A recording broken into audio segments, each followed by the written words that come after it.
What is going on, Internet? And welcome to OnlyCops. We are here for Tuesday stream, and I'm here to take a hunk of flesh from chat for complaining about late. Juan's comment can be taken from media, which I'm okay with. It was like 7:29 and 50 seconds when you popped into the Let's Discord go! voice chat. I pre-set up the stream because I am on top of it. Josh's number plate, never late. You know what? Where's Vigilantes? I'll give some love for that. That's top tier. Anyways, for the uninitiated, this is our Tuesday stream where we do police and law enforcement adjacent stuff. There's going to be some body cams in here just because we try to stay up to date with the latest stories. I want to thank first and foremost everybody in our Patreon or YouTube membership group. Because of them, it's so much easier to skim the internet for anything and everything that's law enforcement related. They are really awesome and keep us fed with all of that stuff. If you'd like to join that group and message us more directly, you can do so by as little as $1 a month through either your YouTube membership or Patreon membership. You also have cool stuff. Yeah, there's Juan being the concerned citizen. I have my mug today, my Chenford mug. Hell yeah. I am wearing a Victo shirt. They're not a sponsor, so I'm not going to put it on there. But for everybody else, for the uninitiated, I say hello to everybody in I got to chat. avoid my microphone here. There just it is. gently. For those of you that are watching this after the fact, if you'd like to skip forward, when you see me skip away from this screen, that is how you know we've actually started on the breakdown itself. But I like to say hello to everybody here in chat because it is for them that I'm actually, and to them I'm actually talking to. If you'd like to make these streams, it's every Tuesday and Thursday at 7:30 Central Standard Time. And I'm going to get hydrated real quick because I just got done rowing. For those of you keeping track at home on a level 6 resistance, do a 2,000 meter row at around 8 minutes. That's what I did today. Right before stream. I'm working on my fitness.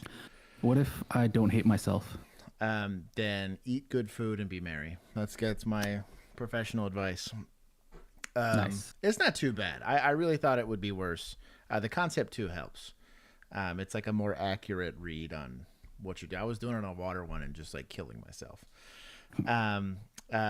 Felonious Phoner was indeed number 1. Oh, I got to change this to, I got to give him some love. You spell it weird? Nope. Just put phoner. Yeah, you know what? I'm gonna do phoner. There you go. All caps. But anyways, he was first place. Millennial de la Policía was indeed second place, and Brave Django was the first but the third place commenter. Thank you to everybody that's shown up here early. I'm gonna get done with my hellos, and then we will get started on the stream. Ballistic behavior. Was this Sarah? Did we decide this was? I think so. No, because this should be blue if this was Sarah. Oshkosh Bajosh is Christy C. Thank you and welcome. I can tell that from the kitty cat. Christian Halsey, just simply the rookie. Who else is here? Caffeinated LD on Celsius number 3. Those are some rookie numbers. If you're not getting heart palpitations, you haven't had enough Celsiuses. Lima 32. Poisonous Russ, welcome. I think he said he's going to come back later. Jordan Yaros. Who else am I missing? Not FAFO.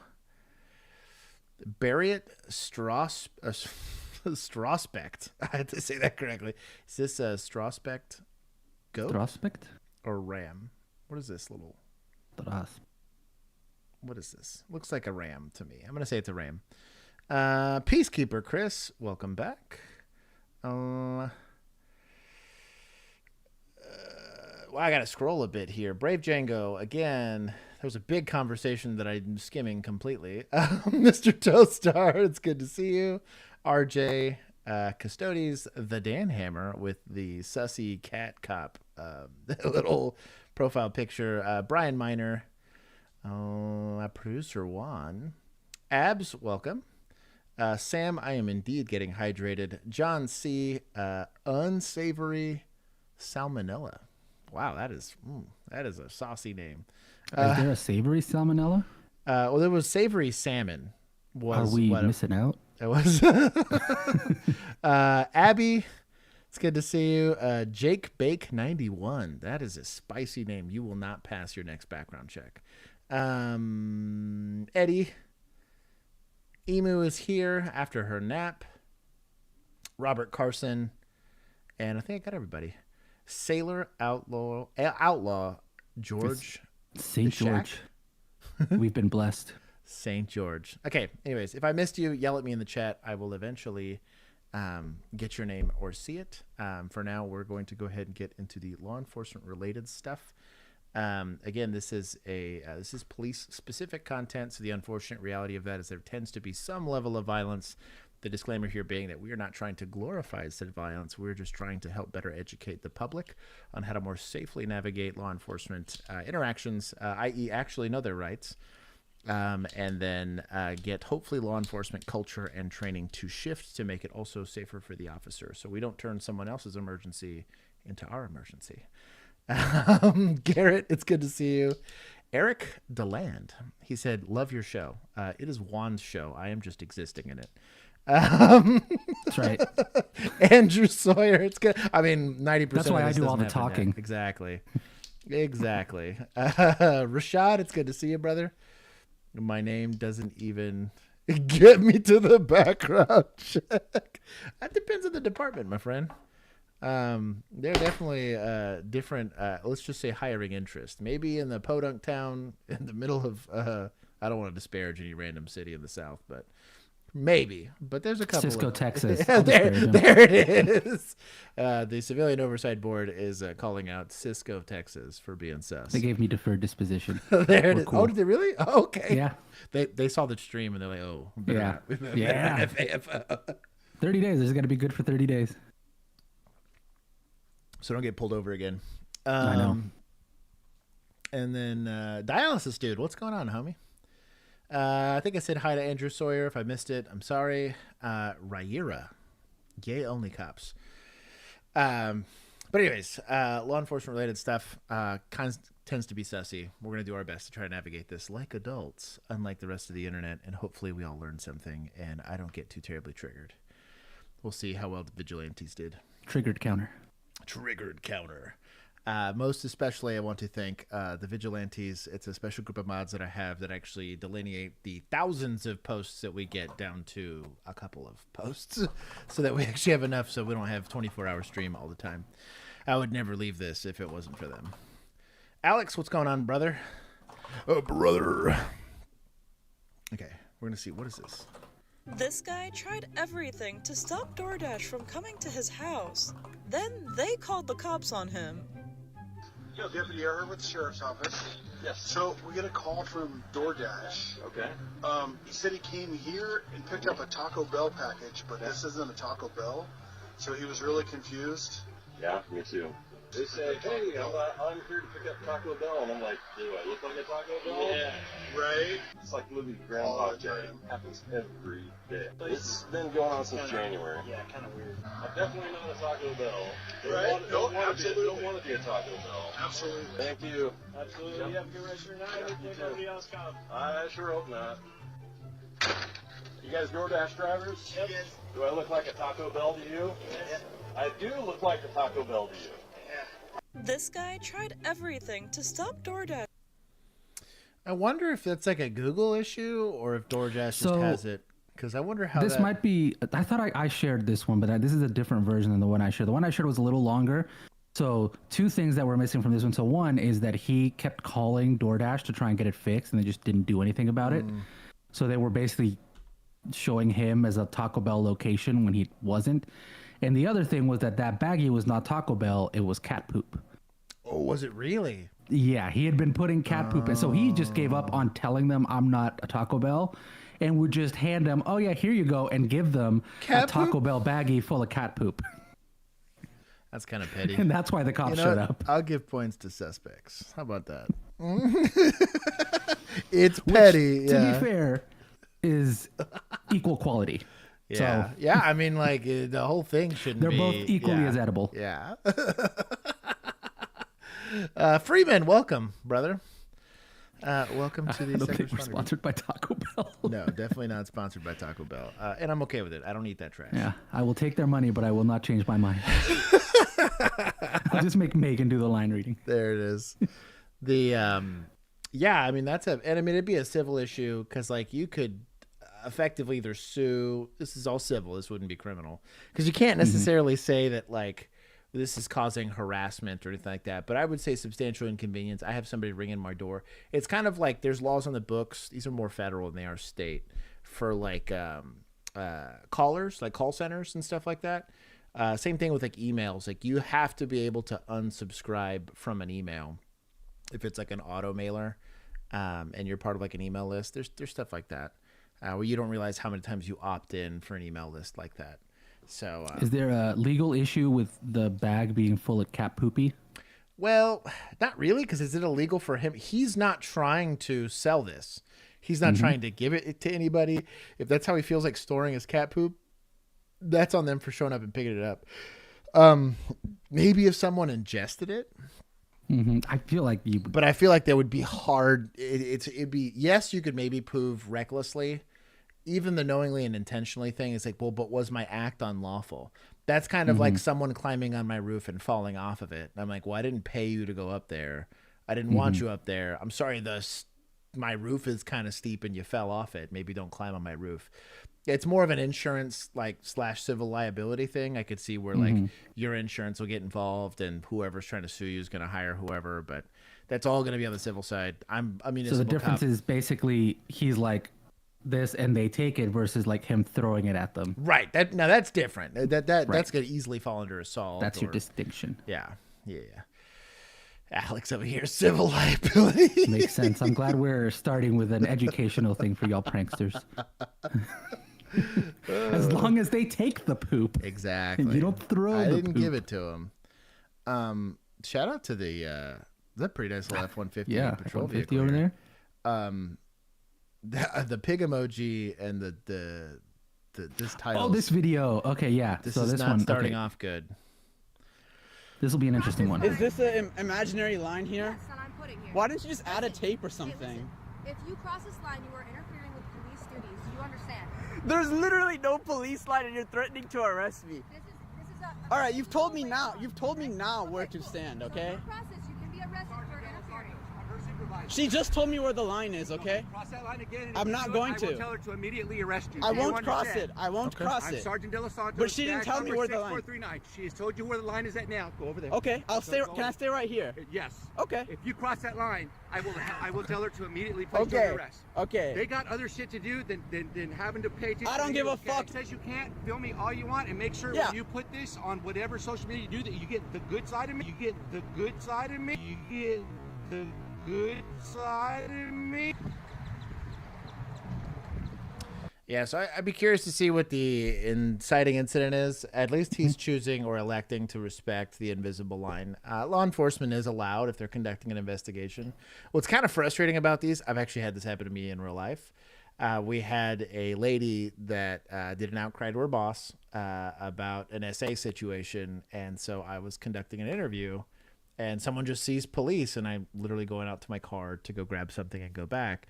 And he decided to go pick up his phone. He's asking what I'm doing. And I ended up just ignoring the guy. But I thought about it. And I was like, dude, if I was having this interview like out in the public and this lady's trying to communicate with me about a pretty sensitive topic, right? And I could have easily moved it. You can make whatever accommodation you need to make to conduct your investigation. I do think you need to set a firm boundary, but just set the boundary and leave. If you've notified him, that's the only obligation you have under the law is to say, hey, and this is in Austin, so it's the same penal code that I'm familiar with. Set the boundary. Whatever he says after that, I don't care. Truly, don't care. Unless he's saying, like, I got a bomb or something crazy like that. When you sit there and go in the back and forth, you've already given them the video they need. He can now put cops get triggered. Da, da, da, da, da. You're giving them precisely what they want. I think that there is a healthy, good reason for auditing. Technically, what we're doing right now is auditing, right? We're looking at law enforcement interactions and trying to see if there's misconduct on both sides of the fence. Are we defending what looks like a morally gray thing? But I'm like, this is perfectly lawful. If you don't like it, change the law, right? Or conversely, here, where let's say, again, somebody's kid just got kidnapped. Something awful happened. Someone killed themselves in the freaking bathroom or whatever.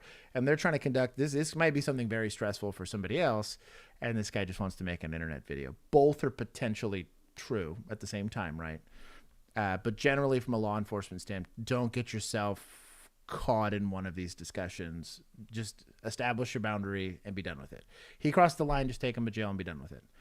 The longer you sit here in the back and forth, the closer they get to the runtime they need to make this YouTube video monetizable. So, like, take that from them. I have seen the cheeky playing of copywritten music to make sure it gets demonetized. I'm also okay with that because it's, again, perfectly lawful. So we'll see. That won't work as much anymore. So fun fact, and this is actually something I've been using for our streams now. YouTube now has a really cool feature called erase song. When you get hit with a copyright thing like that, no way. It'll go through and use like audio processing to remove just the song, but leave like your voice talking through it. So it'll actually, it'll cut out the song, but it'll still leave the talk. Interesting. They're getting smarter. No, you don't. It's okay. You don't have to help me. I'm just filming. That's all. It's suspicious. There's like so many cars here. You know, I'm a journalist. Yeah. Okay, cool. Like, come on. Like, if I see 1, 2, 3, 4, 5, 6, something must be going on. You know? Agreed. Yeah. Like, it's pretty serious, right? Like, that's what I'm wondering. Like, is it immigration something related or like? Is it immigration? I mean, look. Tell me you're Edgar without telling me you're Edgar. What a specific question out of all the things this could possibly be.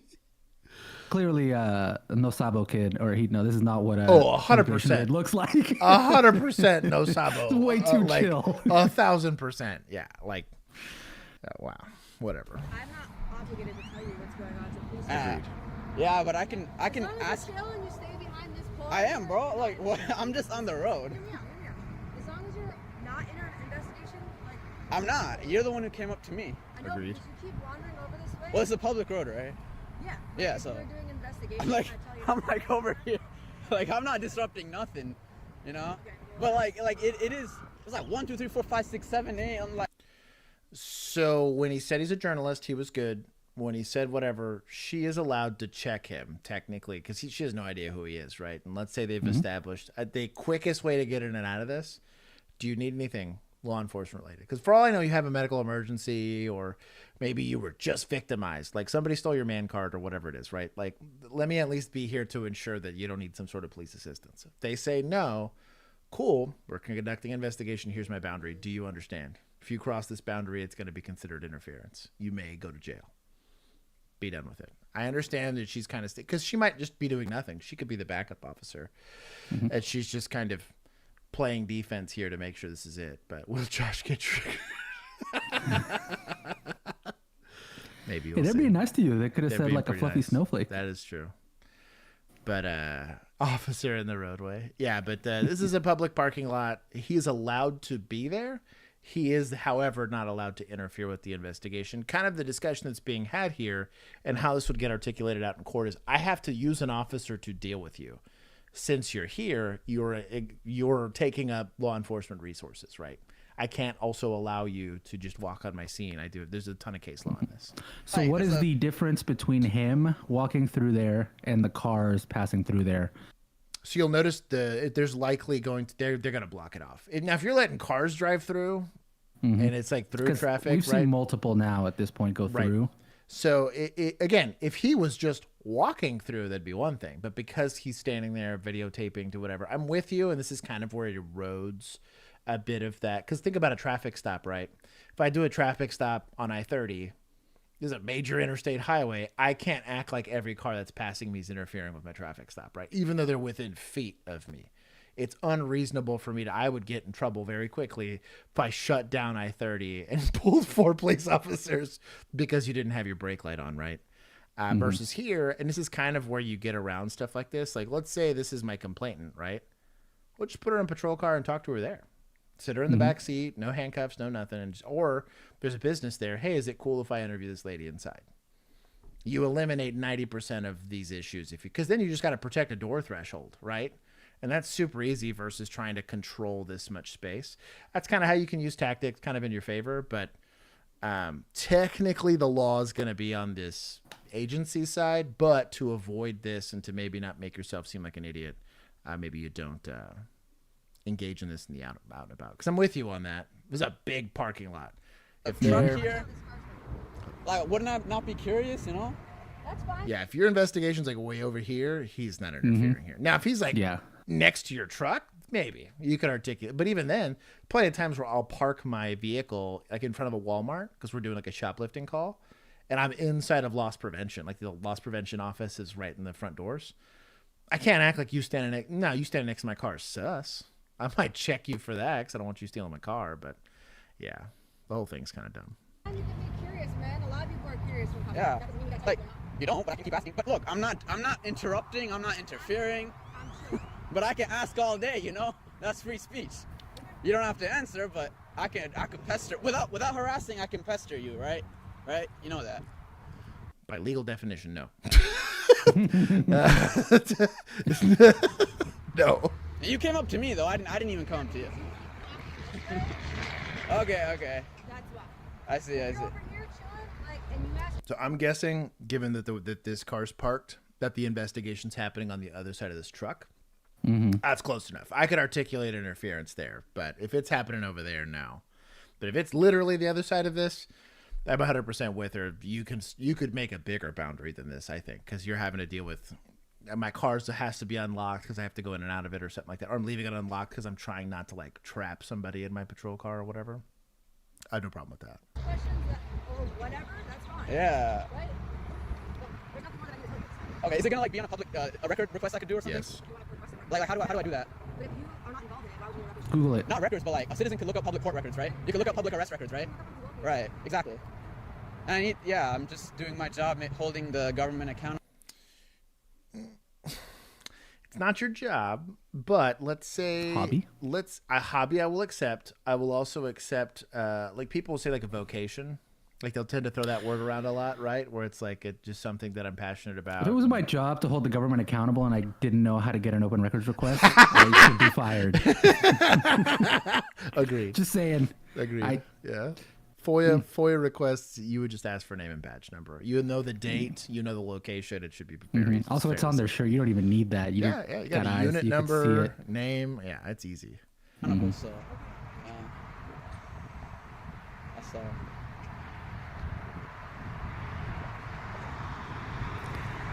Maybe an accident? Yeah.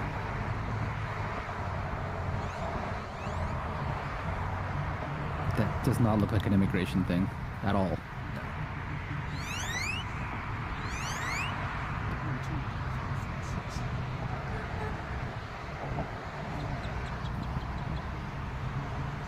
Conversely, from a safety standpoint, I'm gonna let this play muted real quick until they start talking.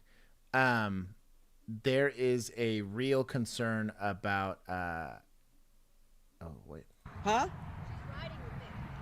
I see your daughter or something. I don't know. What is it? You don't have to answer their questions, by the way. If you're being suspected of something, don't consent to a search. Huh? I see your daughter or something. I don't know. It's my job to inform people of their rights because you people deceive them all the time. Just saying. I don't know what she's up with you, but I'm just warning people. That's all. Yeah. Just saying. Know your rights. She's looking at her like, "Are you ready to be a police officer?" This is your problem. This is a you problem. So this is like a ride along. Yeah. Basically, okay. That's hilarious. So from That's a scene safety standpoint, especially if I had a rider, I'd be setting a very hard boundary for that because I don't know. So the guy's clearly anti-police, which is perfectly legal, right? I'm fine with him being anti-police, but at any point in time, he's anti-police and he's getting near my unarmed. I'm armed. There's a natural consequence for jumping the armed person, right? The unarmed person, though, however, there's not. Something as simple as like a squirt bottle with bleach in it could ruin your eyesight, give you chemical burns, the whole nine. You do it to a cop, but he's going to smoke you. You do it to the poor little writer, and you're just going to have a bad time. I think you could articulate some safety concerns here, which is why you would create a boundary. Can't arrest the guy at this point because you haven't set a boundary, but set the boundary, be done with it. Huh?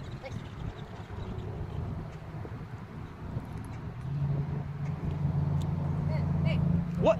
I'm like right here. I'll make it really crystal clear for you, right? Am I Do you see this pole? Uh-huh. This pole to that building to across here. If you cross this line... Is this an imaginary line here? Yes. Why did you just add a tape or something? If you cross this line, you are interfering with police duties. You understand? Don't There's have literally to no police line and you're threatening to arrest me. All right, you told me now. You told me now where to stand, okay? Cross this, you can get arrested for interfering. She just told me where the saw line is, this. okay? Make sure Yeah. when you put this on whatever social media you do that you get the good side of me, okay? That's fine. Yeah, you're threatening to arrest me with an imaginary line. She told Yes. you? Now she told me, just now. Okay, I'm not having violated it yet. You've been told, right? Yeah, now, just now. Just If you now. cross that line, we arrest You don't have to be so condescending. She just told me the line, okay? Why are you being so threatening about it when she just told me? You're aware. Think about it again. Because it is a threat. That's actually what it is. It's an idle threat, to be fair. Oh my god. Anything else?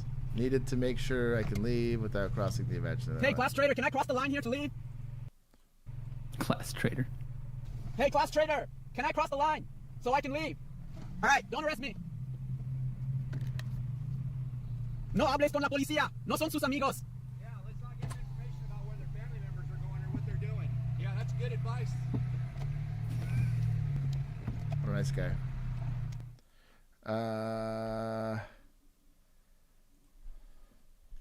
FOIA requests are pretty simple to figure out. Be better at your job. Actually, I'm gonna parentheses that job. There you go. Done. Comment. Downvote. We're gonna go ahead and take some from society here. You know what? I'm gonna take it from suspects. No. You know what? Take it from media. Oh, media. one falling on the sword. Where's my tit meter, Alex? Don't get petty. I'll take 10. I think, I don't know, man. Most of the time, I didn't really find auditors terribly annoying, just because you have to be able to people your way out of them. I think getting into the posturing and the back and forth and the arguing thing,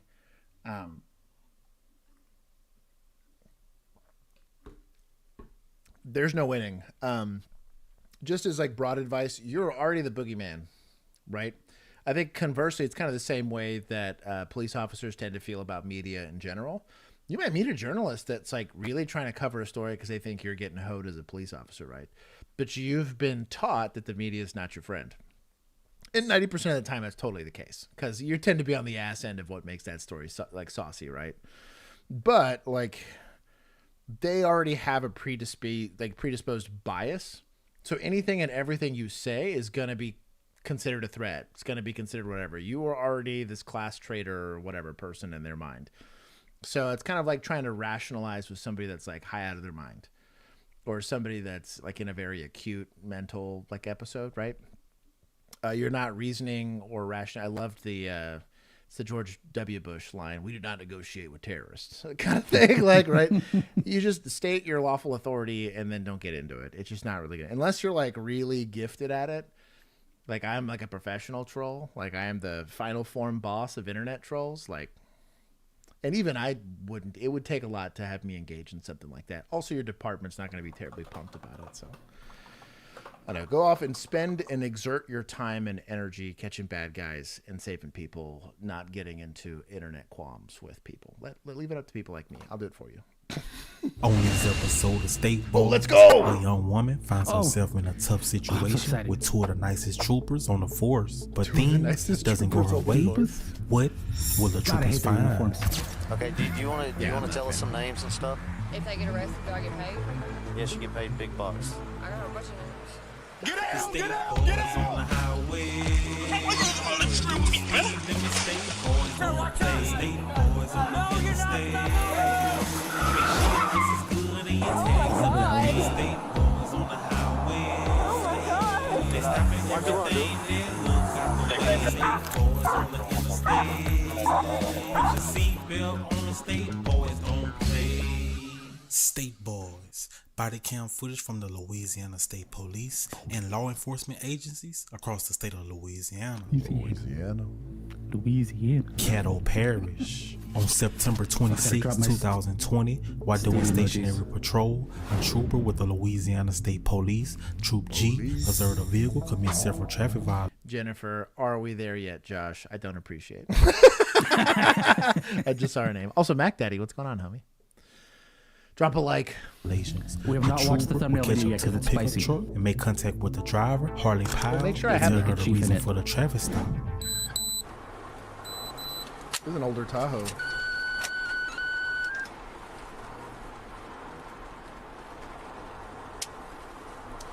State boys in the state.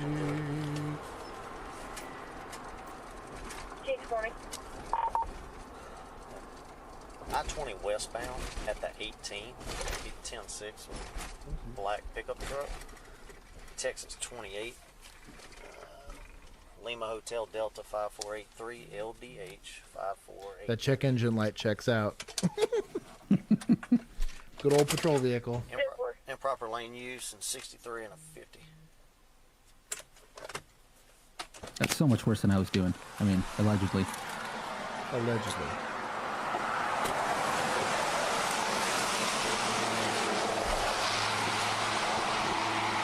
What up, little duck?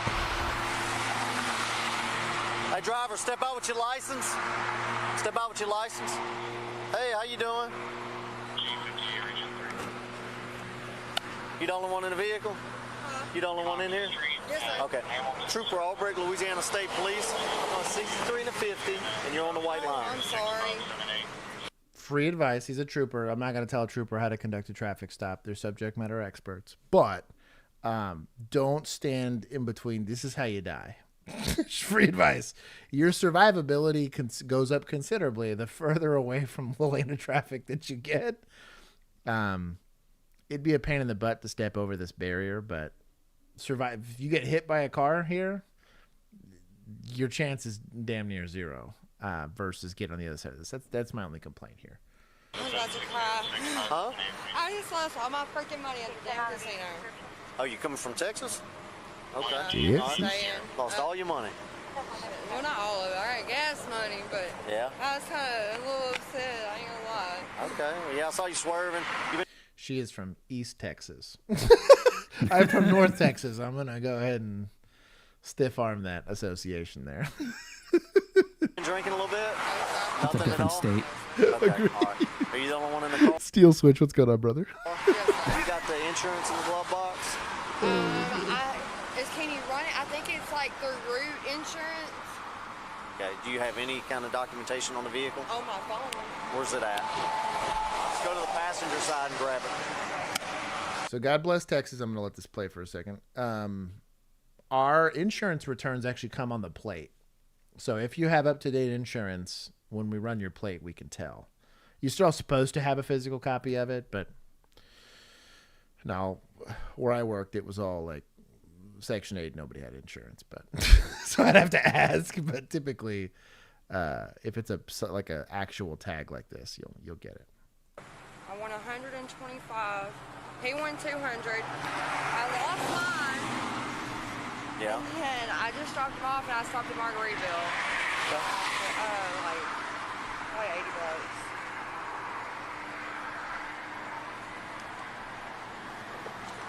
While you're looking for the insurance, I'm going to go run you information. Have you ever been in trouble before?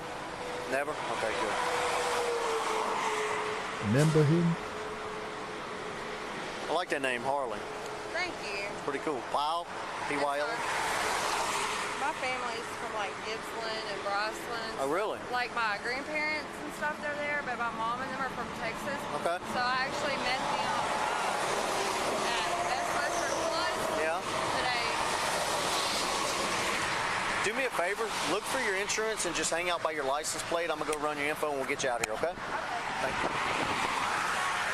After running Harley's name, the trooper found a couple of issues, and the intensity of the traffic stop would escalate. I probably shouldn't like his narration voice as much as I do. Maybe call me biased, but every time he narrates one of these things, it cracks me up.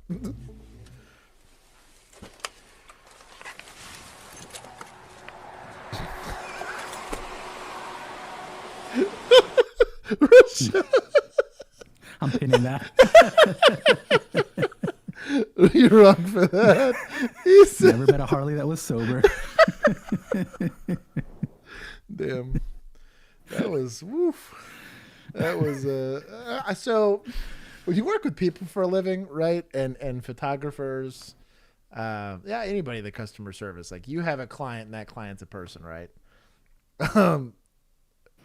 Not developing bias is hard.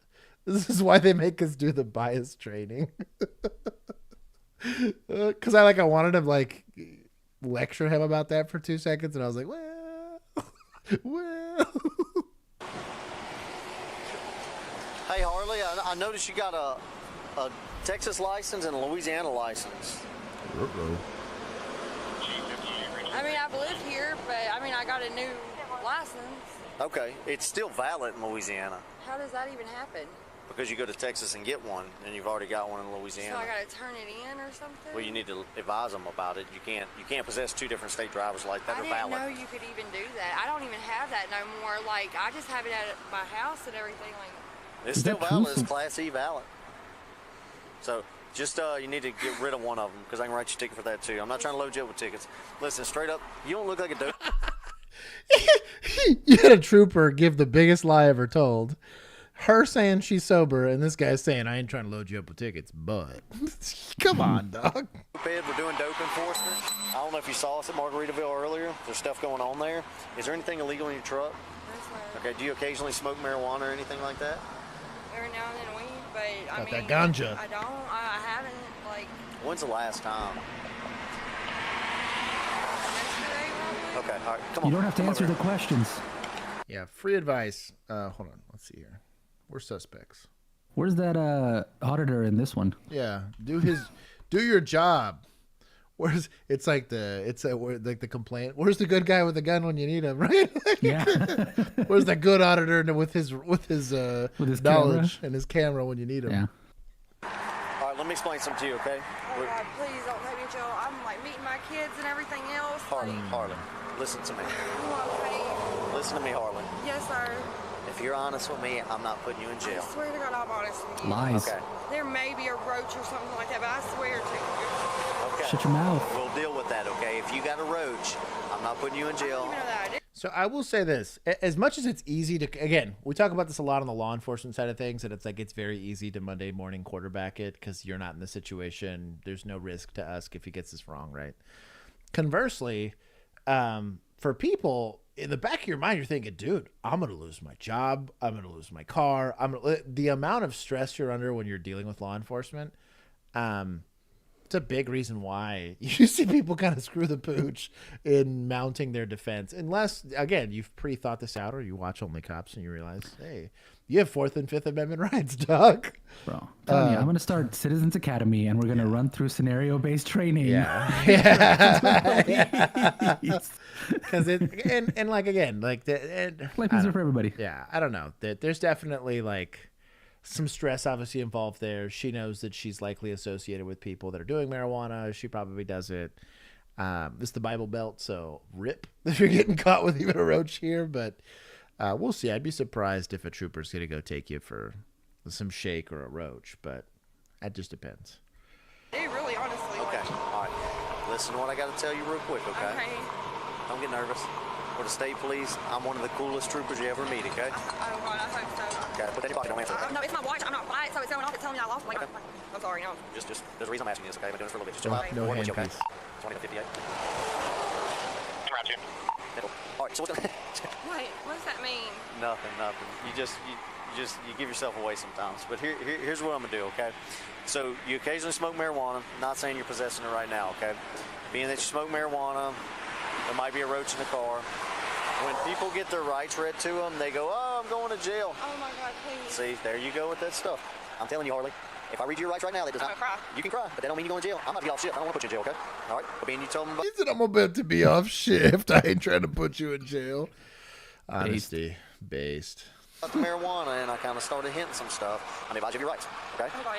Listen to what I'm saying. You're not under arrest. You understand that? Okay, Does but cry. Can I just, please don't take it. Sit right there. Sit right there. So you can cry. All right, listen. You do have the right to remain silent. Anything you say can be used in court of law. You have the right to attorney. If you can afford an attorney, won't be appointed to represent you at no cost. Choose any time to exercise your rights. Anything we ask. If that wasn't a super chat, I would have deleted it. Oh my God, I put you in timeout. You don't have to answer. Do you understand that? Do you understand your rights? Okay. With that being said, all right. If this applies to you, I want you to tell me, okay? If it doesn't apply to you, let it go one ear and out the other, okay? If I go inside that vehicle, and I want you to think long and hard about this, because if you lie, you go to CCC, you get booked in jail. Is there going to be anything I'm going to find that's illegal in there? Looking at roads. Okay. Where would that road possibly be? But I'm an ashtray. Okay. Is there any methamphetamine in the vehicle? Have you ever used methamphetamine? When I was like 18, 19. How old are you now? 26. Okay. I got 2 little kids. I'm like, Okay. Well, I'm gonna tell you something else. K93 will be by here in just a second. Is the dog gonna alert to anything on your person? I don't like that he's getting K9. So he's already pulling the accusations of, and I'm assuming he pulled a CCH, probably sees that she's got possession charges in her past, right? Or whatever. Paraphernalia tickets, something like that. If you don't smell it, I don't think you should search that car. I'm really not a fan of the way this stuff gets conducted in the podunk parts of the South. I mean, it happens up north too, but like, this is like a cultural thing here where I'm going to hold this lady hostage for a little while, get the dog. The dog's going to sit down. I'm like, oh, I got PC to search. And I'm like, for the amount of PC searches I did, because I could smell the marijuana. It's not hard. Walk up to the car door. That thing will reek. I can smell marijuana when somebody drives by my house. It is that easy. Like, it is the easiest layup for PC for a vehicle search. So that's my only beef with the way, and this is just their procedure. Like, this is how they do stuff. They're being taught this. This is being programmatically rolled out from a cultural standpoint. You should be a good enough officer to be able to develop PC for that search, or search incident to arrest, or whatever it is you're going to go do. Like, I don't know. I have beef with that. I don't know why. Like, I've just seen it abused a lot. Dog will sniff it. Dog will indicate. They'll search. Find nothing. Bro. Brady list that dog. Or conversely, that operator. But we'll see. oh my God, please, like, I think, like, no. Stop talking. Underwear bra I need to know about. Oh, can I reach You it? need to think long and hard, because I don't want to go to jail. What do you have? Oh, you got to go to the bottom. Hit our very last What do you noise. have? Go to the very, very bottom. What kind of pipe? Oh, there your bottom. Meth? Mine doesn't show all of them. Harley? For Don't some do Is it in reason. the popped out window? Yeah. Is it the How much emu meth one that do you're you trying to have? find? Just what's in it. You got a bowl melted in there? There it is. I'll do it. Do it. Do it. Okay. Aw. Sorry. That was worth it. I swear. I don't even. Harley? I don't even smoke meth that often. It's been 3 days. I'm not going to be a mean trooper, but I'm going to tell you. I'll take some. I've been If there's clean any for 4 hours, methamphetamine in sir. your bra, other than that so pipe, we're going to have a big issue. Hey, to be fair, she wasn't lying. It wasn't in the truck. Am I still not going to jail? How much meth do you have? That's it. How much? It's not. Is there any methamphetamine in the vehicle? Do Girl. you have anything in your underwear in the No, front no, door? no. It's not wrong. Okay, you're good. You're good. I don't know. She, she's all right. She smokes a little weed. She might have a roach in there. She got a meth pipe with a bowl in her bra. So this is what I want you to do. Listen. Bro, they wouldn't have even found that. What are you doing? He entrapped her. Bro. She entrapped herself. Like, this is some of the worst suspecting I've seen in a minute. Like, you know how, like, crafty? Like, I had crafty, college-educated, felonious people. Like, man, Louisiana, it's like playing a pickup game of basketball with a bunch of kindergartners. Like, come on, man. Like, Harley, listen to me, okay? Harley, if you're telling me you have a pipe with a bowl melted in it, I'll see what I can do to work with you, okay? The problem's going to come in. Listen, the problem's going to come in when we find a bag in your bra. There's not going to be that? No, I don't want to see it. No, you don't have to. I mean, I can. So check this out. Please. I'm a very nice trooper. He is nicer. So you're going to stand with him. I'm going to go grab my gloves, and we'll get that stuff, okay? Look, you see how nice he is? Nah, hold on. Yeah, you should have gloves on you. You know what? Just because I'm annoyed at this whole situation. Because I can. He's doing a great job. I mean, he's doing a decent job investigating. I'm just hating from outside the club. Be a track star now. I'm not. You wouldn't even know. I did it. Like I said. How much meth is melted inside the pipe? Gloves. Good on you. You got him from this. Oh, All right, Harley. never Hand it mind. to me. Don't destroy it. It's a felony, okay? Check. I swear. We'll just check them because I don't want anything else to come out of there. Okay, is there any other methamphetamine in the vehicle? Is there any other methamphetamine on you right now? It's snowing in This chat. is the last chance that you have. By all means, I'm not calling you a liar, but people go, oops. I swear. These are your pants, right? You heard that before, huh? See, I told you he's funny, right? Welcome, ugly biker. Thank you, little duck. Okay, I'm going to put this in my car. Just hang out with him for a second, okay? While one trooper goes to search the vehicle, Harley and the other trooper have an interesting conversation. Picture they used for her. How long have you been smoking for? It's been a whole while, but How young did you start? I was like 18 and I got in a lot of trouble like the first time I did. Okay. You know. I did really good for 5 years. Are you kissing the car with you? No. Okay. Good. Just double check. You know, before we go searching the car. I get it when things are down. People need a crutch. It's all about what you choose to use that. What that crutch is. You know what I mean? Every time I move my phone, it's gonna go off. That's my watch. It's gonna do it. I don't have it. What's all the clothes are back? Well, we were doing like a hurricane cleanup and stuff down in Lake Charles. You were down in Lake Charles? So was I. Really? I was there when the hurricane actually came through. Oh, we got back last week. I'm not talking this one. She's 80. Yeah. They couldn't even have lights on when we left. Yep. Caffeinated. That would be the most goated response ever. You know what? That would honestly shut down most investigations. Where they're like, I don't really. Yeah, I honestly get that. You know what? We need to make those in just a card. Yeah, I Like was how they about have to like copying and Miranda pasting. cards. Literally, Yeah, I'm literally gonna make it just like a Miranda card. Laminate card. We'll call it the suspect's Miranda. Yeah, dude, it's the Miranda Uno reverse. Mm-hmm. It's the Armando or whatever Miranda the is. Armando. It's your Armando card. Yeah. My Armando tights. Yeah. Jeez. Shelby, stop! Is the truck yours? It's your boyfriend's? Is he waiting for you back at the Best Western? How long have y'all been staying there? Just tonight. Just tonight? Okay. Where do you normally stay at? My grandmother's. All my. Everybody except for my mom. My kids let's see it. live. Oh. Yeah, you can put that back in your pocket. I want you to keep dropping it. After searching the vehicle, the troopers tries a couple more tactics to get information from Harley. Hang tight for him to. No, I'm just hanging on. I'm hollering him real quick, all right? No, it's all good. Stop. Yeah, you got it. Velociraptor. Call right back and hang tight for the vehicle. Her boyfriend. Best West. I'm assuming that's Sarah. Probably. Hey, your boyfriend ever been arrested? Yes. For what? Possession. It is You Sarah. want to help yourself out? You want to help yourself out? I'll tell you anything you want to know. How much meth's in the Best Western right now? Oh. My kids are there. I swear to God.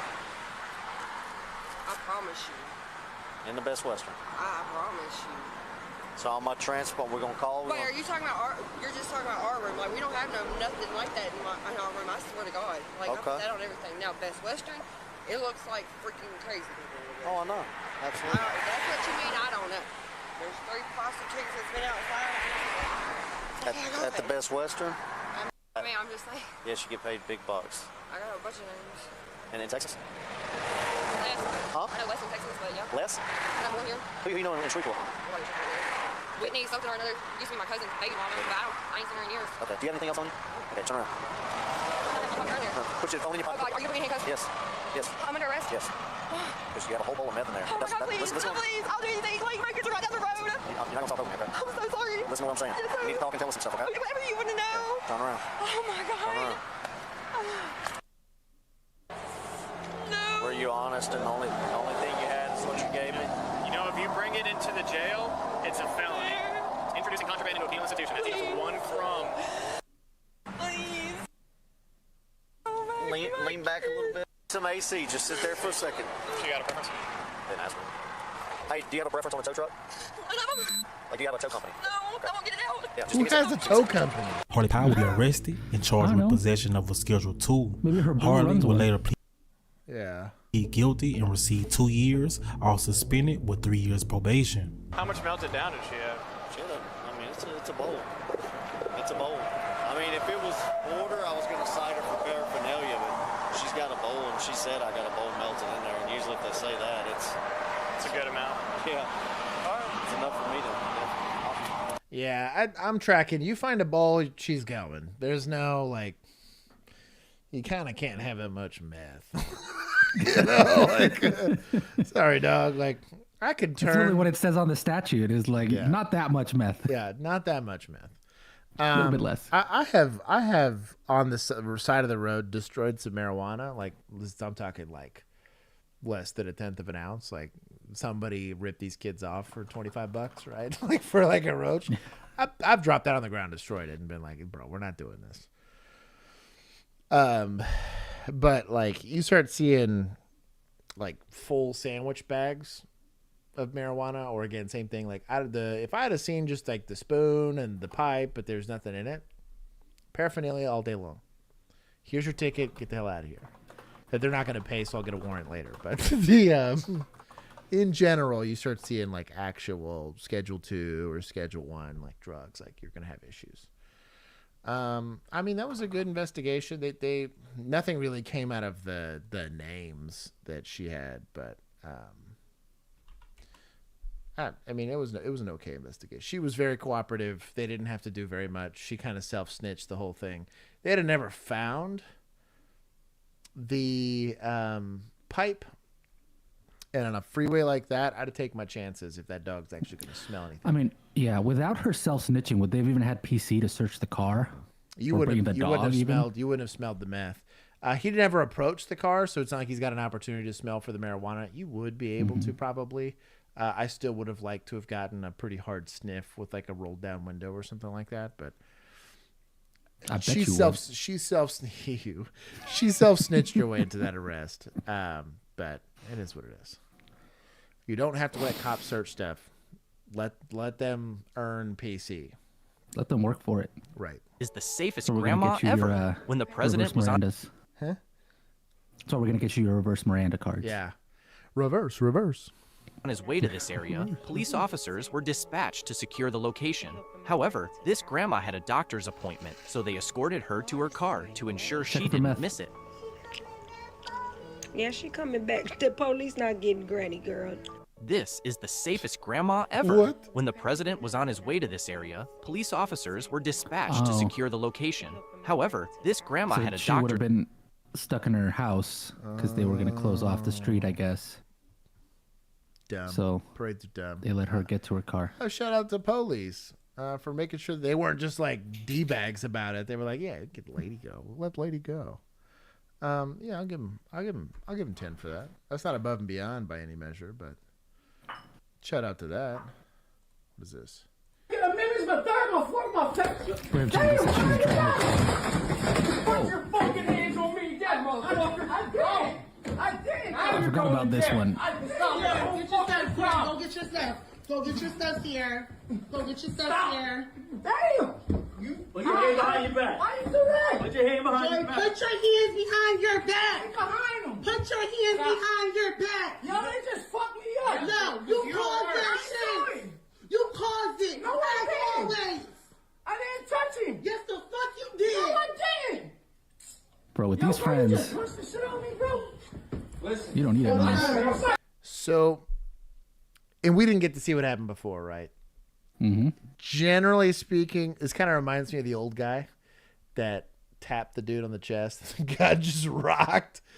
Much younger man, right? Like, this isn't a 78-year-old man, but it's going to be what a one-arm drag, which is going to effectively do the same thing, right? Or a leg sweep's going to get this guy on the ground if you decided that him touching you was enough, right? That you're going to go place him in handcuffs or whatever for scene safety. I don't. That's if you believed he touched him, which when I watched this, I never saw. Right, and even then, like there is an aspect of like, let's say, like think about the auditor situation, right?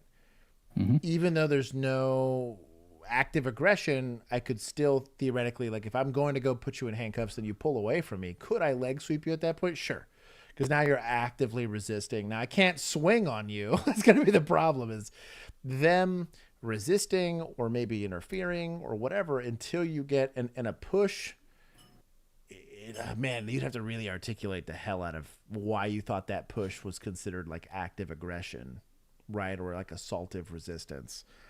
A swing like that's probably not going to be kosher. That's the issue. Because even if he did touch him, like let's say I take my little Chenford mug here and I touch you with it, right? It's unwanted touching.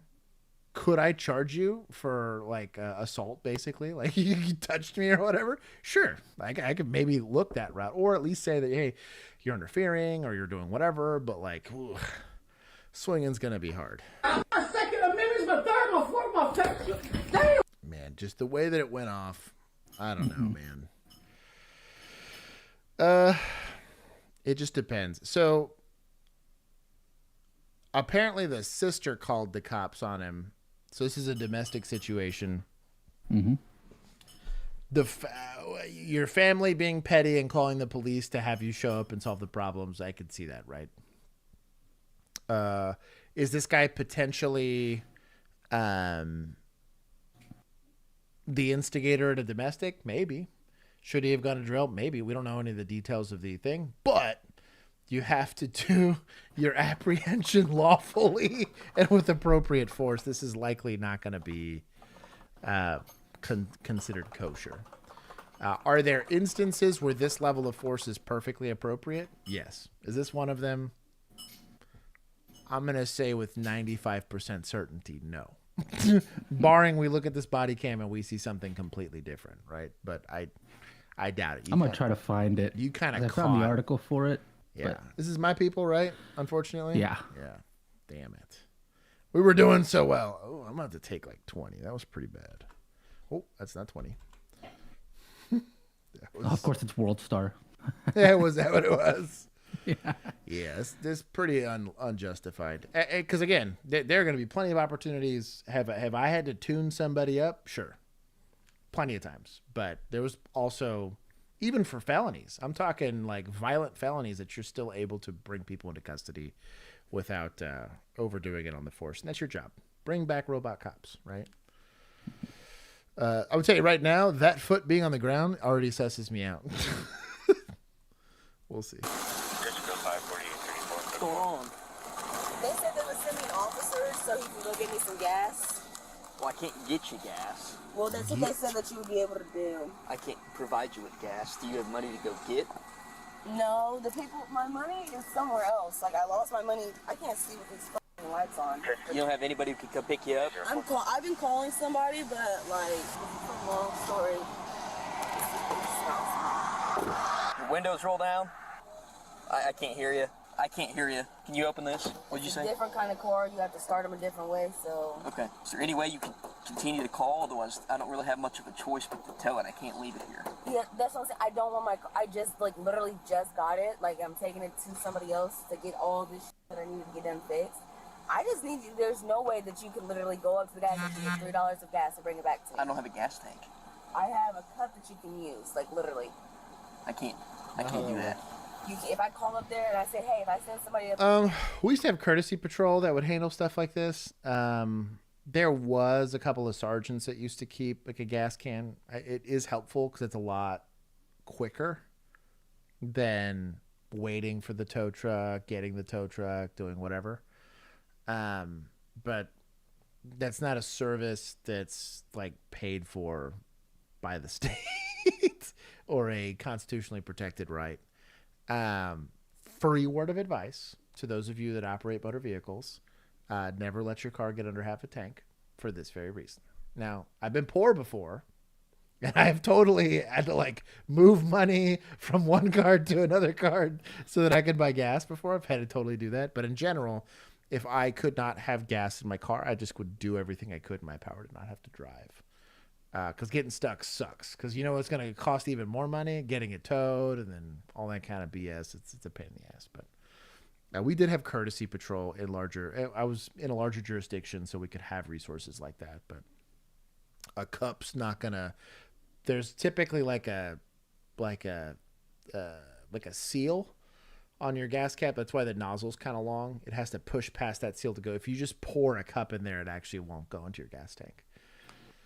Doing backgrounds for my local PD Academy applications and watching OnlyCops. What's going on, Nico? Going to be a fun night if I get funny responses from references I'm allowed to share. Drop in them here. That would be funny. There to come get some gas, like can't do that either. Is there a specific reason on why? We don't pay for gas. You can't pay for gas, but that's all that I need, and that's better than you guys going out your way and sending my car all the way to wherever and me getting fucked out of my ass. Well, I can't leave you here because if somebody rear-ends you, then it's on me. I've been here for a minute anyways. I'd rather you leave me here to come back, bring me gas, and me be perfectly fine. I can't do that. Well, I don't know what else you want me to say. And I don't really know how you knew I was out here and how you came all the way here. You called dispatch. But I didn't give them my location. They said they pinged your phone. Because they can't do that. It's against the law for the 14th time to tell you guys this. If you can't go get me gas, which isn't against the law, why ping my phone? They said there was assist motors. Yeah, I had somebody come in. I just gotta wait on them. How long is it gonna be? Whenever they end up coming here, I don't know. I'm on their time. Can you give them a call? I'm like I said, I'll call them. Look, I'm trying to be patient with you. I don't need you. Can you stop touching my car like that? I can't. And second of all, I need to be patient, to be polite, to be accurate. Man, just get out of my face. I'm not about to deal with you. Step out the car. Step out of the car. Step out of the car. Step out of the car. What's the issue? I'm here to help you out. Can you just go? I can't leave you here. You can't leave me here. You weren't even supposed to be here. Stop touching my car. For the 14th time. Stop touching my car. Relax. I'm not gonna relax. Stop touching my car. I'm not leaving you here in the middle of the road. Dog. It's a stranded vehicle, right? Mm-hmm. Can he use his car to push her car to the side? I mean, I've pushed a car clean off the freeway before. I mean, yeah, couldn't you just literally put it in neutral and yes, I've done it before. Accidentally drop your body cam because it's against policy and just push it to the side of the road. Yeah, so I have done, which is hilarious to me that was because that was against policy for you guys, right? Oh, huge. We weren't allowed to push it. Yeah, we weren't allowed to push it with our hands, but we could push it with our car. We had a push bumper for that, right? Because I've seen troopers literally like push like a car out of the roadway as I was driving past. I cannot confirm or deny, but you can get a car up to about 50 miles per hour in that setting, which gets them close enough to an exit that gets them off the freeway. Cannot confirm or deny how I know that, but there is a way. I kind of understand the situation. I think that she does have a right to refuse service, right? Now you can choose to tow the car and all that kind of stuff and go that route. That's fine. Whatever your city ordinance or your state policy is on abandoned vehicles. I know like Harris County, dude, you're on the shoulder, it's gone. They see it, it's gone. Like they will auto tow it. They have tow companies specifically designed to do that very thing. But at the same time, you're not winning hearts and minds by towing everybody's car. If it's on the shoulder, I think typically there's like, I know at least in Texas, there's like I think it's 48 hours you got to wait before you tow it. But that's if it's abandoned. It's currently occupied, right? So I kind of understand to a certain degree his insistence for safety, but at the same time, like, I don't know. I feel like escalating this doesn't make a ton of sense. Only because I could be like, and maybe if the sergeant says, hey, get that car off the roadway, cool. I get to pawn this off on them. But at the same time, like, it doesn't seem like a heavily trafficked area. It's the middle of the night. Someone's going to come get them eventually. Am I really about to tie up resources for this specific call? Worse if I'm a small agency, because now I have less people, right? I don't know. I have let somebody else push a car before they did like the whole tow rope thing. It was super ghetto, but I was like, it's between y'all. If a collision occurs, I can give you guys the paperwork for the collision. But I mean, I blocked traffic for them too. I was like, all right, get it off the roadway. I sat there, turned my lights on, turned my car, stopped traffic for a second, and got it off. But I don't know. Get me gas, and if you can't get me gas, leave me alone. But I'm with him on the not getting her gas. I have no problem. Well, yeah, no. Oh, Big Sarge, let's go. She's got nobody else to come get this I'm waiting on this person to bring me gas. They told the people on the dispatch that they don't mind. Some people, they said some of you guys bring them gas. That's all I needed somebody to do is take my can, go get me $3 worth of gas, and bring it back. That's it. They told you who could. They said one of you guys would be able to do it. But if you guys can't do it, then why are you guys, you know what I'm saying? Well, we're here for two reasons. The first one is you called. The second one is you're sitting in the middle of the road, so it's better than we're here. Oh, this isn't a lane of traffic. Oh, this is 100% getting towed. I don't know why he wouldn't try to push it, to be honest, because there's some sort of shoulder here. It's in the middle of the lane of traffic. This 1,000%, and so now I get why he's not leaving. I did not see the position of the car until now. He 100% cannot. Yeah, I thought it was like far right lane and basically. This is like in the left. This is the a quick passing shove over. This is the passing lane. Like there's like a turn lane, like an unprotected turn lane, a passing lane, and a right lane, and they happen to be in the worst lane of all. Yeah, this is getting towed for sure. They can't leave until this is cleared because this is huge safety issue. Everyone's starting to see what I saw. At least keep people from going. Not really, because you're wasting my time. You guys could go there for me, get the gas, and come back. You guys are not helpful. That's not helpful. You're causing more problems. Man, you're sitting in the lane of traffic. So are you. She right though. Somebody to bring me gas, and I have to wait over here. Like I have to sit here and wait, not y'all. I didn't even call you guys and give you guys an address to get here. I'm still not quite sure why you're upset with us. Because if you guys can bring somebody gas and you guys choose not to bring somebody What do you mean bring you gas? In what world is it our job to deliver gas to people? In what world is it our job to deliver gas? There's 3 deputies for the entire county, ma'am. Where in my job description does it says gas delivery? I'm a law enforcement officer. Law. No need for the lecture, Sarge. Here, I'm going to give him exactly 3 deputy emojis. I deliver the same respect as I'm given. You're delivering 0. You're delivering 0. It's not. I just went through the whole process against somebody else's before. Like I just got their shit. I'm taking it back to somebody else's house to get everything fixed. Vehicle's unregistered. It's because it's not. Put your hands Oh, that escalated. Okay, I skipped skipped. a lot. Okay, hold on. Sorry. Don't worry about me. I didn't call you guys here. Well, we're here now. We don't be here. No. Go ahead and go off and do it. Just do it here. Is the vehicle registered? So if this thing's out of gas, I'm really not that worried about her driving off in it, right? Like if that's the problem. I guess if we're gonna forcibly remove this lady, it's again go searching, or you're gonna go immediate disposition on blocking a lane of traffic. It's like a Class C moving violation, right? Like.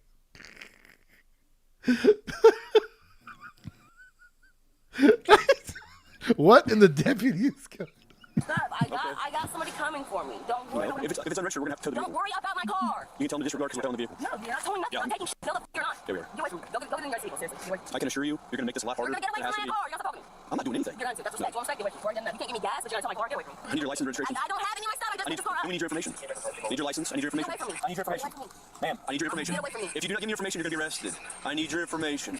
So my question is, what does he need the information for?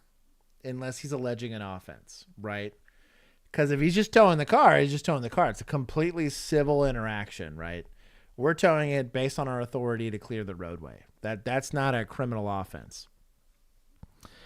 Now, if he's saying, well, you're blocking a lane of traffic, right? And there's some sort of penal code offense for it, I'm sure, somewhere, wherever they're at.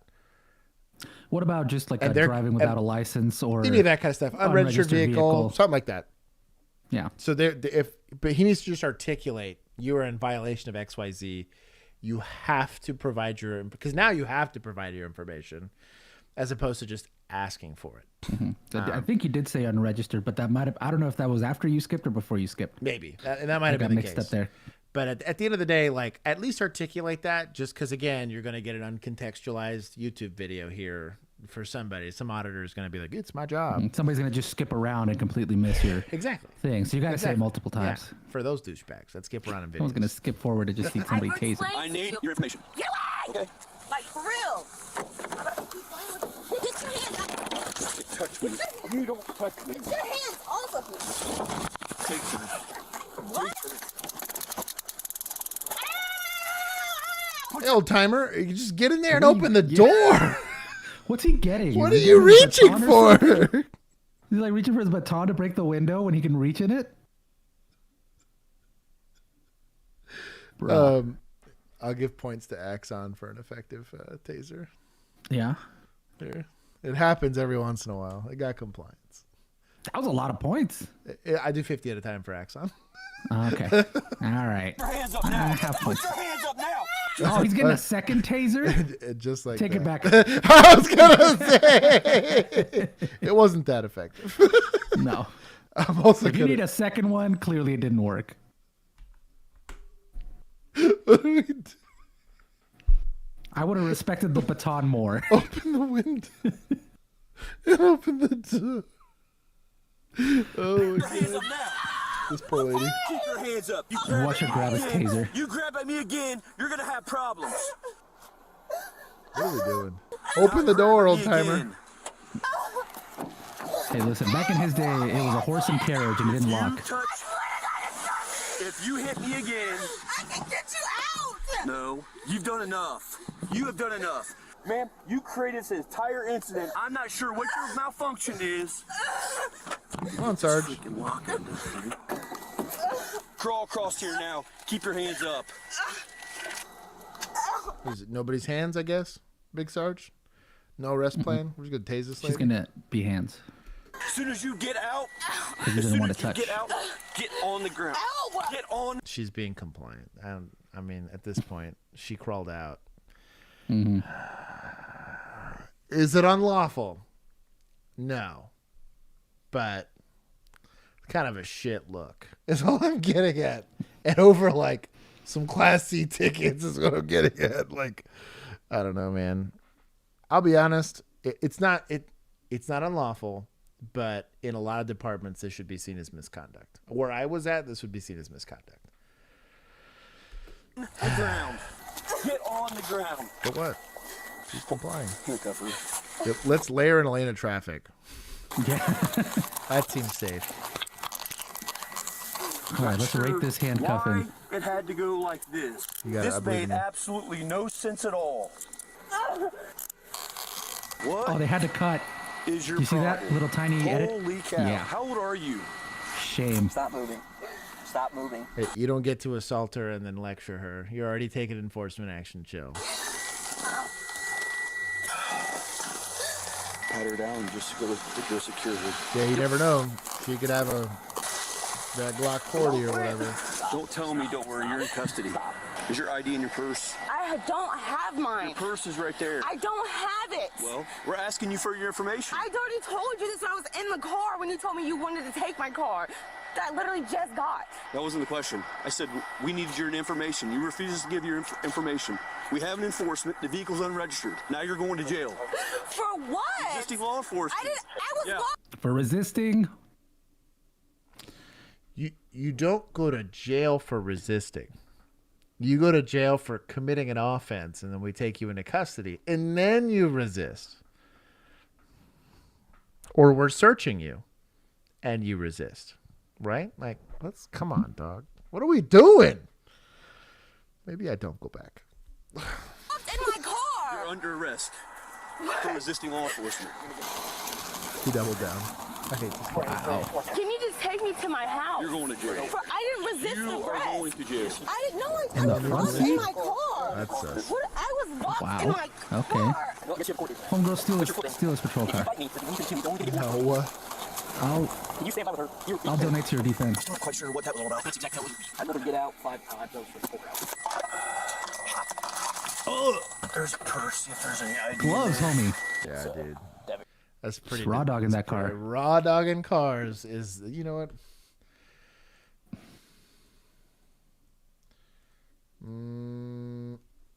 I'm just going to add that for the tasers and all that. I'd already taken 20, so. She ain't got no ID or anything, but. Yeah, I reached in to grab the. Reached in here to try to grab the lock. She As soon as I did, she grabbed my arms for. scratch it all. No. Still charged with battery for grabbing it. No. I'm just making sure. No, as soon as she grabbed my arm, that's when I shoved her. Dog. That's when you got in your feels, yeah. So you forced entry, which is what that is. The second you break the plane of that car, you are forcing entry into that car. It doesn't seem so sexy, but that is what it is. And she resisted, which she totally did. I totally get that, but we're not doing like whatever. Her off and they grabbed the orb and she started to jump across the seat. I mean, I can see the purse, but once again, we never had her out to pat her down, and as erratic as she's acting, so that's when I reached in the car and grabbed her, pull her up, and that's why I said taser, because there's no way we were going to be able to reach in there. She didn't think that the car was pissed off that showed up. Then she gets into the car and I tell her, when I can go get gas. Dude, I would have been more than happy to facilitate taking a can and going and helping her. I know, but I'm not. Wait. He's like, now he's like, well, I would have gotten the can of gas. Wow. So most gas stations have cans of like the can for the gas. Mm-hmm. I have taken you can just buy one there. I have taken someone. They buy the can, they buy the gas. I watch them do it so they don't blow us up, right? And then put it in my trunk, let them get out and do the thing. I've done that before. But it was also like half a mile down the road. Like it wasn't very far at all. Sticker pads. We don't go buy people gas cans, we go buy them gas and come back. So she's wanting to go to the hospital. I explained to her that just because she goes to the hospital does not mean that she is not under arrest. She will still be arrested afterwards, and she still wants to go to the hospital. Okay. She's getting a battery on law enforcement too. As long as you follow right behind, that's also on protocol.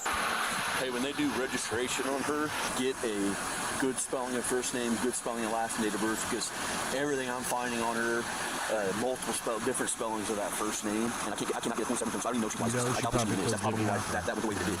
Well, she's getting the refusal to identify. Let's get a confirmation on her driving. I don't think she has a license. After being transported to the hospital and getting medically cleared, officers are ready to take the suspect to jail. What's his name? My name's Con. What's his name? What is it? My name's Corey. What did he say? What's your name? Con. The whole name, not whatever your first name is. My last name is Con. Not your Deputy first name. Con. You're not your first name's Con. What's your second name? My last name is Con. Okay, sure. Alright, you guys just saying you're leaving? Face away from me. Face away from me. I heard what the hell you said. Stop.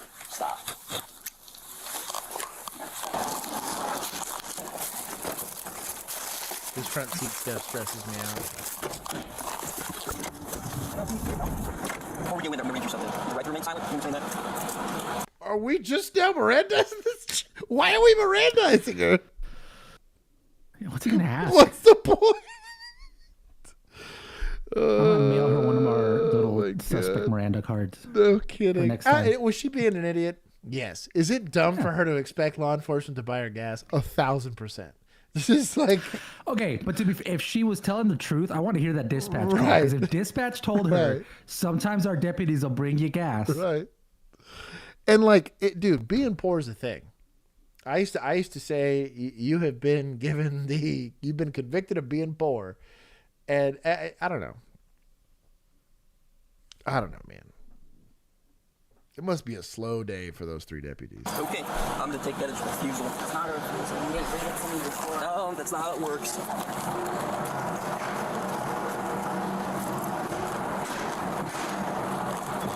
Now I've had a lot of things happen in my career. Being asked to get gas. I don't know, dog. I already took my hunk of flesh.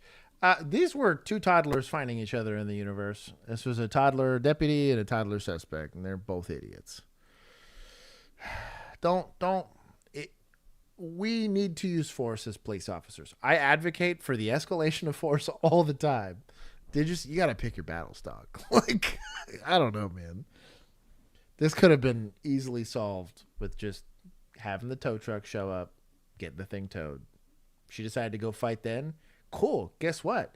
She gets taken into custody, the car gets towed, and the roadway's clear, and everybody's happy. But I don't know, dog. That whole thing is dumb. You could also have just told her, like, hey, we need to get this car off the road. Let's push it over there, and you can wait for your person who's bringing you gas over there. While you're not blocking traffic, right? Mm-hmm. Like, yeah, I'm going to push you with my car, and go whoop over there. The end. This is anchoring.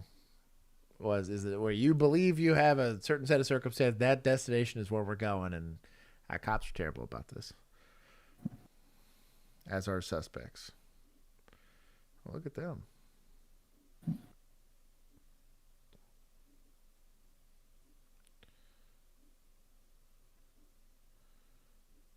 Going after the safe. Good luck.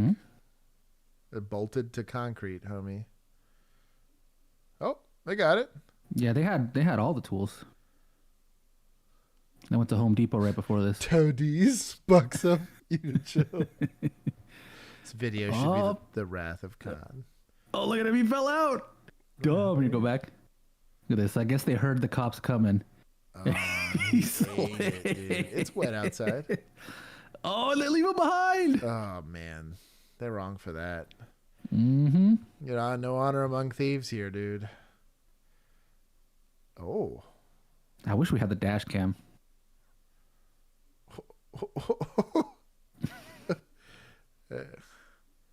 Edgarito over there, homie. Who's this? Is there no sound for this yet? No. That's weird. He didn't want that smoke.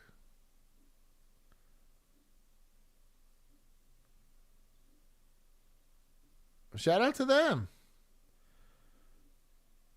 That's a great apprehension. Oh. I think we have that one Thursday. That was good. That was a great. I'm going to take some from. You know what? I'm actually going to give points to suspects for bringing tools. They had a plan. They clearly had a plan. Shout out to them for not being idiots. Now take 5 for leaving a homie behind. Oh, you know no what? Loyalty. You know what? Yes. That's fair. And then, you know what? I'll give, dude, for catching I'll give him 20. That was pretty good. Bush said, no Edgar left behind. I will have no torta unturned and no Edgar left behind. That's there it is. Oh, my God. Y'all are too much. Drop a like. Police officers enjoying their coffee at a Starbucks before their shift when they say they were shown the door. A barista reportedly asking them to leave at the request of another customer. This morning, Starbucks is facing fresh criticism. A barista says she was approached by a customer who said they felt unsafe with 6 Tempe officers gathered for coffee at the store. That employee apparently giving the cops the option to either move out of the customer's sight or leave the store. The officers decided to leave. The incident is picking up steam online with the hashtag #DumpStarbucks trending this weekend. A spokesman for Starbucks responding, saying, law enforcement is something we value, not just in Tempe, but anywhere around the world. If just their presence is making you feel unsafe, then I think that's a little bit ridiculous. Now, conversely, and I'm glad they left, they have the right to refuse service. And you, if you're not doing your job, because like even if I'm on duty, right? Let's say I'm on duty, I show up to Starbucks and I'm like, hey, I want, my iced latte. And they're like, too bad. I can't compel them to make them make it. I am not owed anybody's service. What if you're one of 3 deputies in a county? Yeah, apparently the rules don't apply to you there, right? You can get whatever you want. That? Conversely, I think they're allowed to have whatever stance you want. Is it weird? Yes. You could also say, no, I'm not going to make these officers leave because this person's also a customer. However, unless I have a law enforcement objective, this is a private business. I'm only there because the manager or the people left in control of that building want me to be there. If I don't have a good law enforcement objective, they can make me leave, just like somebody's house, just like anything. That's private property. I do not want to live in an environment where law enforcement gets just carte blanche. They can do whatever the hell they want, whenever they want. Now, there's certain circumstances with if you have like a liquor license, depending on the state, I think actually almost all states have this. Because of that liquor license, you're subject to getting checked. Kind of similar to like if you're like an FFL, the government, that's the federal government, will come and check. Because of this special permission I have at this location, I have to subject myself to certain things for compliance. But in general, like Starbucks won't fall under that. They're not selling liquor. They're not doing any of that stuff. They're entitled to do that. Is it a kind of douchey? Sure. But like to refuse service to anybody for any reason. Right. But my only frustration with the way this is getting spun up is, let's say it was like the KKK, right? So 3 Klan members come in and you say, I refuse service, because you can do that. Right. would there be as much of an uproar? Now, I'm not trying to equate the two because the same could be said like, hey, I don't like the color of your skin. You leave my store. There are certain protections against that as far as civil is concerned, but technically they can refuse to serve anybody. I know there's a handful of states, Pennsylvania being one of them specifically, that have kind of gotten into the gray area, but no, you have to make that cake, or I don't remember what it was in that specific case. Mm-hmm. But like, you are not entitled to anybody's service if it's a private institution. Now, if it's the public, it's different. You call 911, I have to show up unless you're Dallas. You have an obligation. You pay taxes. Hey, they have to let you into the police station to get a report number, okay? Right. So like I don't know. I have beef with the idea that you're going to force somebody to serve somebody. I don't care what the rationale is. I don't want to live in a place where you're going to be able to compel, especially the threat of violence, you're going to compel someone to do X, Y, Z. It's really up to that manager. Obviously, Starbucks is like, that got way blown out of proportion. Just because somebody asking somebody else to leave is stupid. And Alex got all butthurt. Hey, I had to wear some of the sussiness that came out of my old department, but not the Dallas go. But got a little chip on my shoulder. It's fine.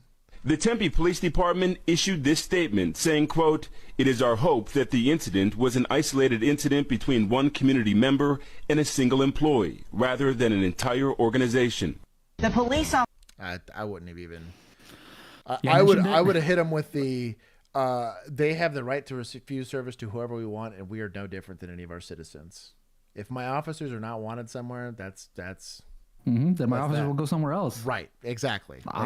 I'm not going back to the coffee shop. Yeah, They told me to leave. you'll go to Dutch Bros and go spend all the money you want there, right? But like, I just don't like, especially because you're a public entity. You're a public service. You were supposed to be very neutral, and it is a service thing. Even if I'm on duty, like technically, there being 6 officers there would have actually been a policy violation in my old department. Oh, that's right. Y'all had a whole thing, right, about big groups. Only be 2, I think maybe 2 or 3 officers at one place at one time if you were not on a call. If you're on a call, it's different, right? Oh, dude. I saw like 8 Plano officers 2 days ago. Yeah. Like, they all be at the same 42. little restaurant. I'm going to take this from society just for allowing politics to get that stupid. And then, you know what? I'm going to give 5 points to municipals because the officers did leave. They didn't push it. You don't see them trying to take somebody into custody. They said, legally you're allowed. At least they recognized the reality of the situation. It was probably more the public pushing for that. Like obviously somebody told somebody else about the predicament or whatever, or somebody self-snitched and was like, yeah, we kicked the cops out of Starbucks. And then Starbucks got a hold of it and was like, it seems like it became a thing because the Tempe Police Department posted about it. I'm just assuming they started getting reached out to by the news and it becomes a story. Sometimes they got nothing else they ain't got nothing else going on. So yeah. What is this? I'm gonna mute that for music. Oh yeah. So he's got like a he's running police with escort. Yeah, he's running. So they're running along with him, Forrest Gump style, across Mexico. Wild. So I love the Mexico police trucks. Every time I go, I get all excited. They're rocking like a Nissan truck here. I'll tell you what, these are Colt Commandos, dog. These are kind of rad. Bro, Mexico don't play. I got to see, while I was down there, I saw the National Guard patrol in. I got to see some of the Mexican Army. These Federales, or these would be considered those would be police, yeah. I think those are probably, that looks like state. Damn it, Juan. You had to be accurate. Yeah. I'll only give him 5. Go for leisurely jog. It's either state or municipal. Right. Bad cops, bad cops. The Nationals have, I think, green millennial. trucks. I have been talking about bias all stream. I have it. Okay. Yes, the one running with the AR. Let's see. 3 secrets that the cops don't want you to know. 1, you can always refuse a search. Look, if they're asking you, If they're asking you, I'm glad he said that because I was like, a PC search, no.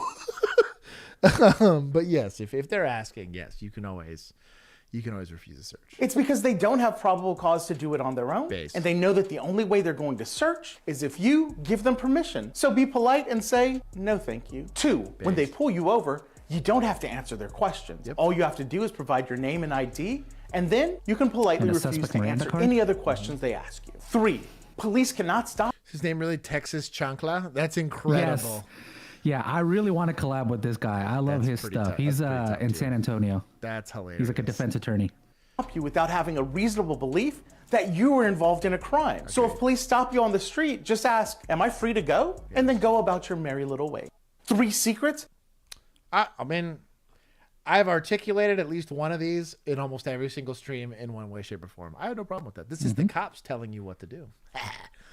This was good. Well, I guess attorneys? Do we have prosecutors? Yeah, He's not a prosecutor. He's not a prosecutor. I don't want to give judges points, though. You know what? No. We're going to call him media. Here you go, yeah. Yeah, I think media is the fairest way. Yeah, that's fair. This is his media Give him back some attempt points. at doing that. That's right. But that was good. He's referring specifically to Texas law, but all the things he covered is going to be universal in the United States. So he has a lot of Texas specific stuff, especially like stand your ground defense, self-defense stuff too, which is really cool. Mega based. Tonight in Victor. It kind of looks like that guy from Sicario. He does. What's that actor's name? Like the white. Benicio. He's one of the Del Toro brothers. Not that one. Shit. It's the other guy. Oh, it's the other guy? Oh no, Josh Brolin. Josh Brolin. This is Josh Brolin's like third cousin. Yeah. After the tragic death of a San Bernardino County. Put a goatee on this man. That's Josh Brolin. Sheriff's deputy killed in the line of duty. The young father, husband, and 6-year veteran of the department was killed in a violent crash during the pursuit of a stolen vehicle. 36-year-old deputy Hector Cuevas Jr. died when his patrol car slammed into a light pole during the chase. He is being remembered tonight as a man who dedicated his life to serving and protecting his community with honor. KTLA's Carlos Salcedo is live in Victorville, where a community is in mourning tonight. Carlos. Yeah, so they talk a lot about, it's called EVOC or emergency vehicle operations is kind of the way they refer to it as. It is by far the most deadly thing that officers do. I'm not saying we don't die getting shot at, but like, bro, driving a vehicle, especially code, this is likely the situation here.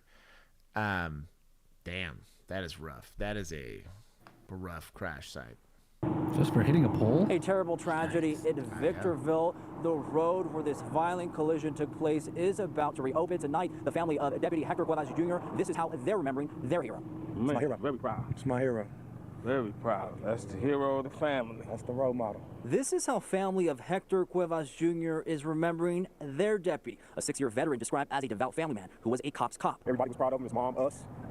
It's tremendous loss for everybody. The 36-year-old San Bernardino County Sheriff's deputy was killed while in pursuit of a stolen vehicle Monday morning in Victorville, where he had spent the last 3 years after serving as a police officer in Upland. It was just after 11 in the morning when Cuevas Jr. collided with another vehicle at the intersection of Seneca and El Evado Road, causing his cruiser to split in half. Jeez. Some people that were... Yeah, he hit the tar out of that. I'm not going to sit on that for too long. Yeah. We talked. So Millennial said he plays this in his pursuit class because it's super graphic and hits home. Dude, there's also, there's one in Dallas. I think it's where it hurt not to talk too much shit about Dallas. Guy just sailed it. Fortunately, he survived, but he just sailed it over like a hill. You'll see it every single time we watch like a pursuit.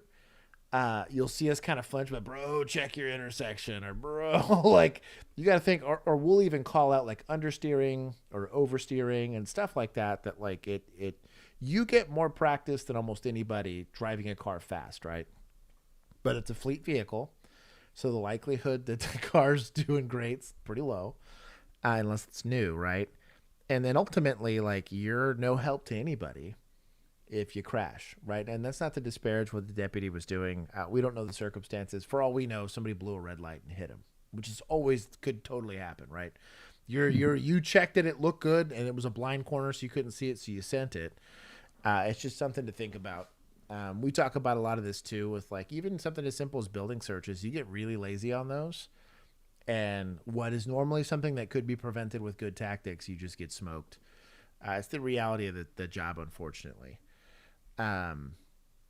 That's not points or anything, but that's a rough. We had, I think, like 3 officers die in my area while I was the 3 years that I was there in Arlington. But yeah, that's a bad time. Hey, bro, you better go. I'm gone. Why is he holding handcuffs? The handcuffs don't help.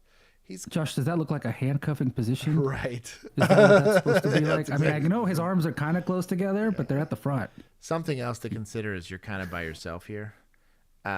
This is where, again, not assaultive resistance, right? But clearly like resisting and pulling away. This is active resistance, right? Leg sweep this guy. Like in no way are you going to try to do this standing up. Safety through good tactics. I'll pin that one. God bless it. It's important. This is why we're so, even when it comes to controlling people in your crime scene, dealing with people when they're being uncooperative, because those, man, the amount of times that, at least make it hard, be harder to kill. That's the best way I could explain that. You don't, nobody wants to name a street after you. But all of that is good tactics, developing good habits, all of that kind of stuff. It was weird, ironically.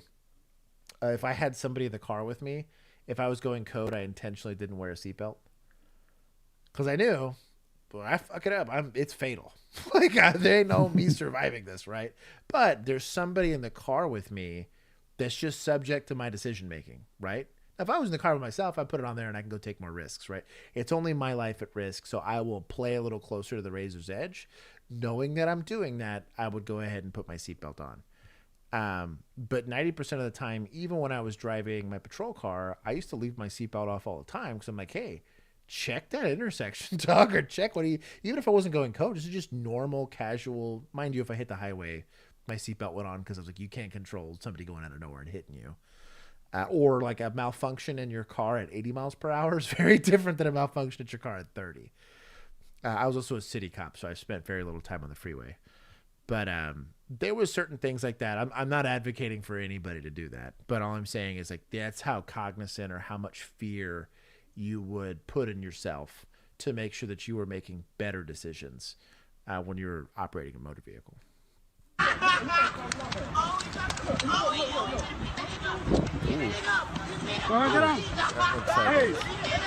Oh, bro, the streets came out. Bro.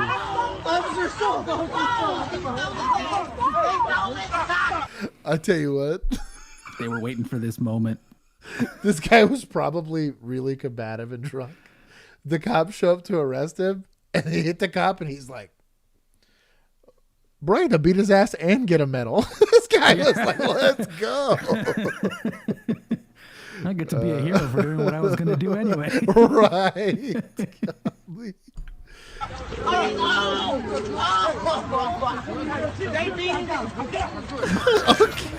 Jeez, all right. Yeah, you pissed off this whole thing. Yeah. Hey, don't hit me, Jesus, dude.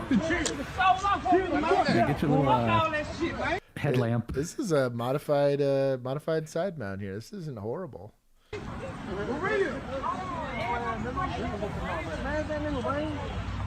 right, somebody get his legs.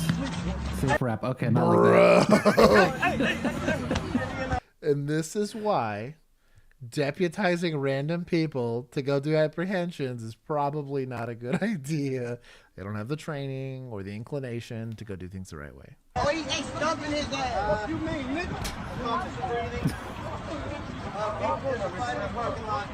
Somebody should check on the cop. We got bro, no kidding. People. Bro, out. Work on that guy. Poor guy. Oh, there he is. Just very slowly going down to the clay. Look at all these people.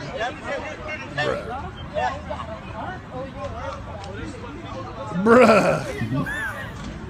Bro, whoa, chill. Whoa, hey, yo, whoa, all right. I was gonna say, get this guy to police academy. Maybe no, maybe not so much. Well, boy. Anymore. What do we do? Video and was like, oh, okay. That's new techniques with me. That's how policing's done. Shout out to old girl here in the orange shorts trying to prevent a tragedy. Hey, I tell you what though, bro, he went through all the classics. He did the VNR, he did the neon neck. He did all of the things. He's gonna pull out a baton and start hitting him. Yeah, old boy probably should hang it up. Because like, let's say that whole crowd turned on him. Okay, no cops winning that fight. I don't care if it's Ronnie Coleman there. Like, you ain't winning that fight. But it was 1v20. And they were trying to let you handle up. And then I was like, oh, okay, well, let's go save this poor guy. He's getting assaulted. Back up, man. Back up. He's cool. He's cool. Hey, bro, you better go. I'm gone. That was a failed leg sweep. I was curious to see how this started. Oh, he smacked his head. It was the head bump that did him in, yeah. And then the punching. Go on, get on. Hey. Boom! Bro, that first one was dirty. I'll tell you what, he's feeling some kind of way. Okay. Unfortunately, sorry, dog. This is... We hold people accountable here. We're society. Dog. I tell you what. Like mega ultra based. There was some definitely we're gonna say colorful attempts at a use of force or creative. Yeah. But wouldn't be and we'll call them outdated. Yeah. Outdated. It's very, very much like not kosher. Now, to be fair, he's assaulting a peace officer, felony in progress. You could almost argue potentially deadly force, especially if you got a hail. He got access to the gun, had access to the taser, had access to all the things. No issue with the uppercut. No issue to it. Now, once that guy was rocked it on the ground, okay, like we stopped kicking him. Stop with the VNR. Stop with the neon neck. Like the rest of it. But those first couple licks, that's going to be considered kosher, dog. Like I tell you what, that was a. Did you take points from suspects for pissing off? Yes. The entire neighborhood. You done played yourself if you assault a cop and they beat nobody's your trying ass. to help you. Suspects. Here you go. That's for pissing off the city. That city held that dude down. You know what though? I bet that old timer was like a real gangsta. Like he always kept it like, hey dog, stop doing meth and just like tossing meth pipes and stuff. Like he kind of gets it. I will say so. What I'll get to with Dan, Brazilian Jiu-Jitsu can help you a lot. Judo can help a lot. A lot of these things can help. There is a mentality aspect to this, and this is kind of where I don't want to disparage that officer. I'm glad he's okay, but there is like there's you have to be comfortable, or at least get comfortable with using force. I kind of talk about like rugby players versus like basketball players. A great example of this. Basketball player gets breathed on wrong. They do I call it the basketball slide. I make fun of them more. The LeBron slide? Literally the LeBron slide. Yeah. Because like soccer players might do it, but there's some sort of benefit on both sides of it. But sometimes homie's getting like hit at full speed, right? You get a rugby player or like a hockey player that'll spit a tooth out, stick his mouthpiece back in, and just get after it. It's just a very different mentality towards violence, and you have to be prepared for it. And so, like, when you lack, I guess, the intensity, desire, and the tactics to do it, like, it's really hard to teach that to somebody. You can have all of the skills there, but if you're not, it's just not for everybody. And you can see it. It's really apparent when you get into training scenarios. Anybody here that's done training scenarios with kiddos?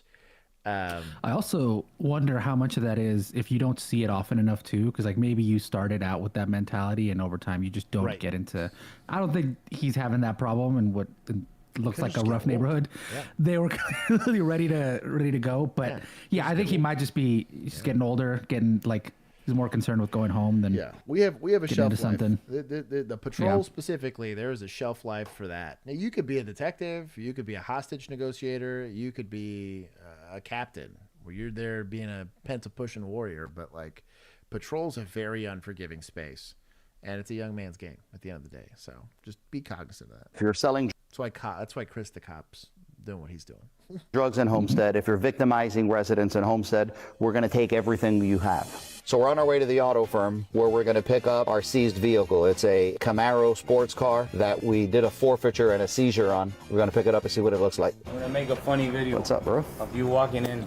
Come on. What's up, bro? How's it going? How are you? Everything. Hi there. How are you? Let's go. It's not done yet, but it'll be done in a couple minutes. It's awesome. I like it. That's my favorite part. I don't know why I love that. I don't like asset forfeiture. I don't know why. I've very rarely seen instances where I'm like, okay, that makes sense. I have no problem with the seizing of illicit goods. I have no problem with the freezing of assets. If you're over here buying and selling kids and I can tie it to a bank account, cool. Shut that thing down. The bank's not going to care. I'm not going to care. Society's not going to care. We'll go dissolve that and put it in our insane asylum fund so that we can help all the crazy people, right? Something. Our homeless people shelter. Maybe they get nicer toilet paper or better food. What I don't like is when the law enforcement agency is getting a direct benefit from taking stuff as opposed to just enforcing the law. Like I have very weird. Also, it'd be one thing if that was tied to your case, etc., and required a conviction for them to keep it. Right. But a lot of the times, like, your money's guilty, but maybe you're not. Right. And you better prove your money isn't guilty before you can get it back, which is reverse of how. Yeah. And there's a lot that goes into this. Like, could somebody try to say, like Juan, for instance, owns this F-350 that I'm over here doing felonious stuff in, and they asset forfeiture it, and Juan's like, no, this is my truck that I let him borrow. I didn't realize he was doing illegal stuff. There's some things where he can go over there and I don't remember what the terminology is for it, but he can go and prove ownership. But the burden of evidence is on Juan. It's not on the state to prove, no, I should keep it. So like that's my beef. And then to then triple down on it and be like, oh yeah, I like this. Oh yeah. And I'm like, doing handshakes with this shop that's clearly getting paid to do these modifications to this lawfully appropriated car. I feel weird. Yeah. City of Homestead Police. I thought you were seized talking vehicle. about my logo. No, your logo looks good too, but I'm talking about this area right here. City of Homestead. You said home team all the way. I like the gray. I didn't think the gray was going to look that good, but I like it. It's awesome. I love how big the letters are for seized vehicle. That's the most important part for me. Tell everybody what the purpose behind the seized vehicle and what the idea behind doing this for the City of Homestead. So we're trying to make sure that the car becomes like the beacon of proving to people that if you're selling drugs in Homestead, if you're victimizing residents in Homestead, we're going to take everything you have. So this is a seized vehicle. This is a real seized vehicle from a real criminal case. We're going to use this, like I said, as the placard that we're willing to do that in Homestead. We're not shy about it. We're going to continue doing it. I don't mind because we did this like war trophies, like a hunting trophy where we would seize like $10,000 worth of stuff, I have opinions about it. A bunch of pounds of like cocaine and drugs and all that stuff. Like you just lay it out on a table and be like, hey, this is evidence in a crime. We seized this. We took this off the street. Have no problem with that, right? Because that's us taking it. It's gonna go somewhere, and I don't know. It goes to like Texas DPS or something like that. We see nothing of that. That gets taken. It does not benefit us. This is just us getting to put a pat on our back and say, hey, we actually fought real crime, so the auditors can go be happy with us for once. This and then to like kind of rub it in, like again, people are putting the cart before the horse when they're talking about, well, I want to showcase that we're hard on crime. Arrest criminals. Like, you know what I mean? Put the what is it, the mugshot? Volusia's real bad about this. They'll have the guy still in handcuffs and make him do like the walk of shame. Or have him like say something towards the camera or whatever. But at least in that set of circumstances, you can get him because you're going to get it in the courtroom. You're gonna get it when you do the apprehension, and you'll have the sheriff come out. We care about our old people here in this county or whatever it is. You'll get your lecture, fine. You want to go do your media bit, fine. But this sets like a very odd, and the only reason why I say this is a power given to law enforcement, right? That, man, if you end up, like, let's just say that we decide to go make, I don't know, art supplies illegal. Or, I don't know, musical instruments. Just like prohibition, we're kicking doors and, seizing items just to have, I've just seen this abused too many times. It's also, and I get mad about it because to me, it's like, this is a purely marketing play. Right. His reasoning is, we're doing this to show criminals, blah, blah, blah. Criminals don't care. No. Well, I'm going to take somebody else's. For the benefit of criminals whatsoever. Right. Exactly. Like, they are not, again, there's a ton of studies about this, about what actually prevents crime, and this is not it. Yeah. Right? Like, showing that you're visible in the neighborhood, you'll at least displace it, right? Oh, sure. Actually catching more people shows that, this is a PR play for the suburban, housewife and husband that want to feel like their taxes are going to something, and they want to be like, oh, all right, hell yeah, law enforcement, rah, rah, rah. But like, that's what it is. It's propaganda. It is not I think too, serving a law enforcement purpose in any way, shape, or form. Because really, you could refuse, like, because let's say, because you have code enforcement, you also have, like, it's not the comptroller's office, but it's whoever deals with, like, giving city permits to, like, build, giving business permits to say, like, yes, like zoning and stuff, all of that stuff. Those are the guys that are going to go after you civilly, right? This is you can't have that. The state of Texas can refuse to let you register cars. There's a lot of different ways we can go after you, but I want to bifurcate that ability, because as a police officer, I don't have to arrest you because you're guilty. I get to arrest you because I have probable cause, right? Not proof beyond reasonable doubt. It's just probably you're committing some sort of crime, right? And I can articulate that crime and I'll go do it. It's up to the judge and everybody else to go figure the rest of it out. And that you're taking it on that end, I just have beef. I can understand in that you're going to sell this to the taxpayer that, like, hey, well, you're not having to spend money on our Camaro, right? Well, you are on maintenance. You are on, you think brake pads are cheaper on Camaros, or oil changes, or, God forbid you have to ding a windshield or something. You got to get that repaired. Like, if you need funding for cars, get the funding for cars. And there's going to be police departments that'll pay it up, right? You see plenty of agencies that are getting MRAPs and cool stuff like that. The federal government decides to make a cool deal with me to get me cooler equipment, right on. A public, or like a public agency, right? So like I sell body armor and I want to have more people. Staccato is a great example of this, where Staccato decides that they want to go make a $3,000 pistol aimed towards law enforcement. I might cut them a deal and give it to them for cheaper so I can get the street cred for it. I have no issue with any of that. This is like a half step and a jumping away. And the reason why I bring that up is this has a lot of echoes of, like, you want to talk about tyranny, right? Like, the Gestapo did stuff like this. Like, this is how you weaponize the government, whether you're doing illegal stuff or not, right? Our job's not to take people's stuff. Our job is to fight crime. I know, bro. Run in the door, go use heinous amounts of force if that's what's appropriate to go stop victimization. This is not stopping victimization. If anything, unironically, you taking the ill-gotten goods and then keeping them for yourself actually keeps it out of the market. Technically, even if this guy is selling drugs, right?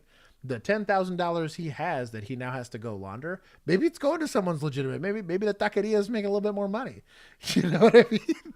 Like, I don't know. I have a hard time, and this is, I'm a pro cop person. That's why it pains me to discuss.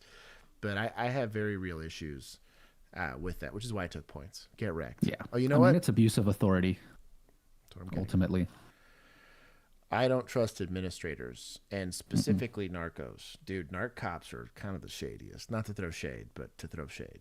I'm going to take some from admin, too, while I'm at it. Mommy, cops, steal my...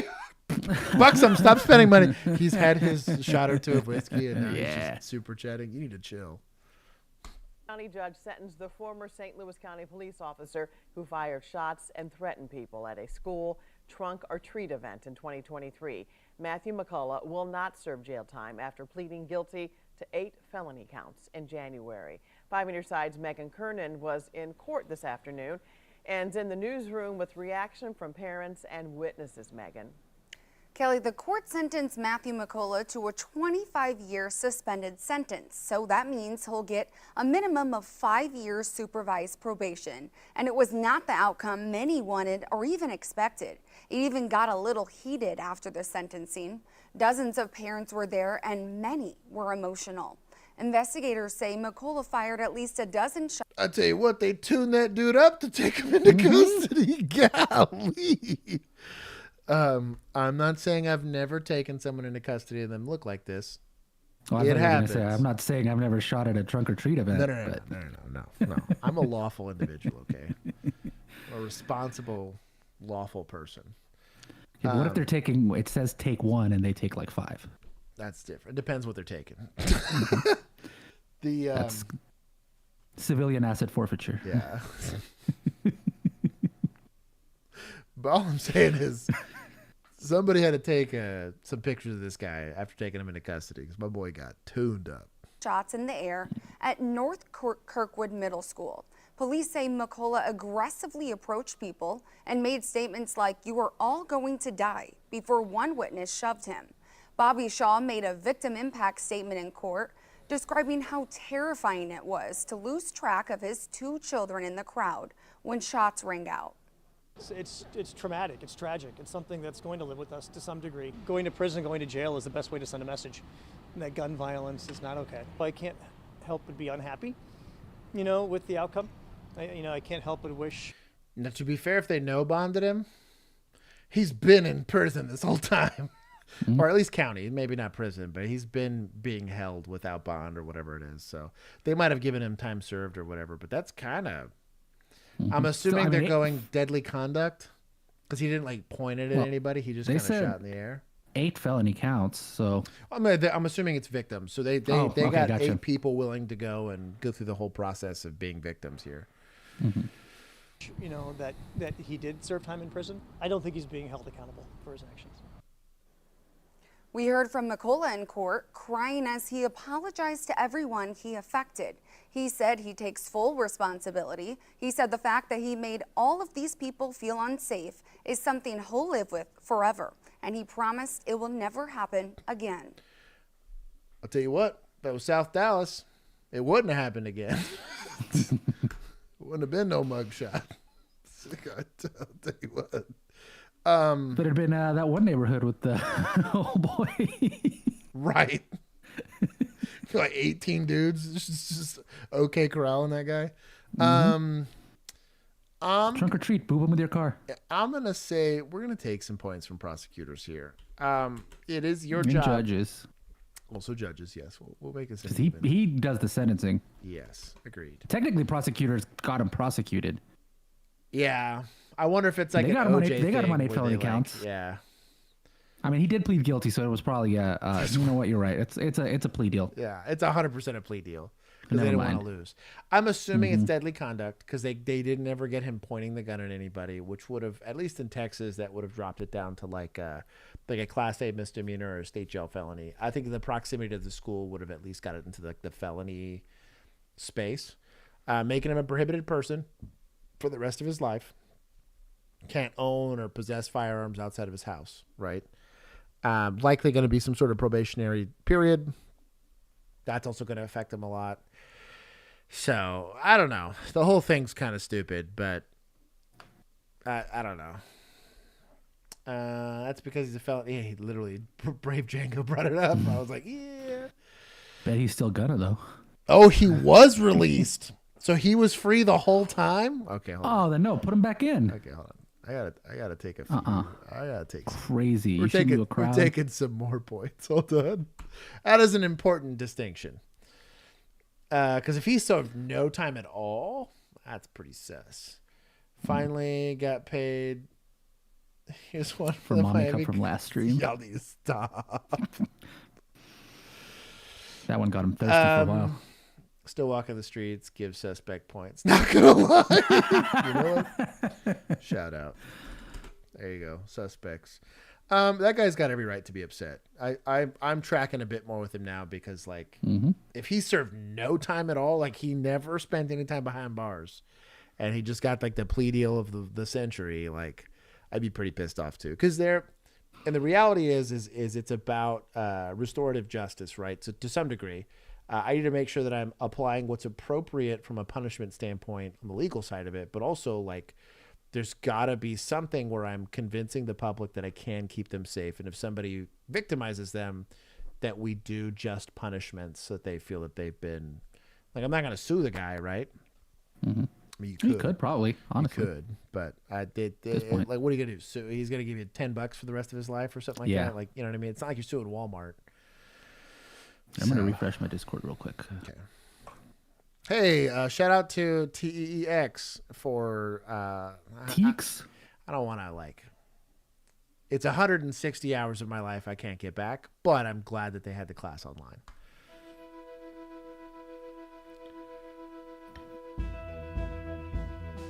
We want to create peace officers. We want people who keep the peace. It's their traditional job. That's why it's called a peace officer license. And somebody that's compassionate and caring, cares about their community, and Class at the of same 91. time, What an old protect timer. and serve.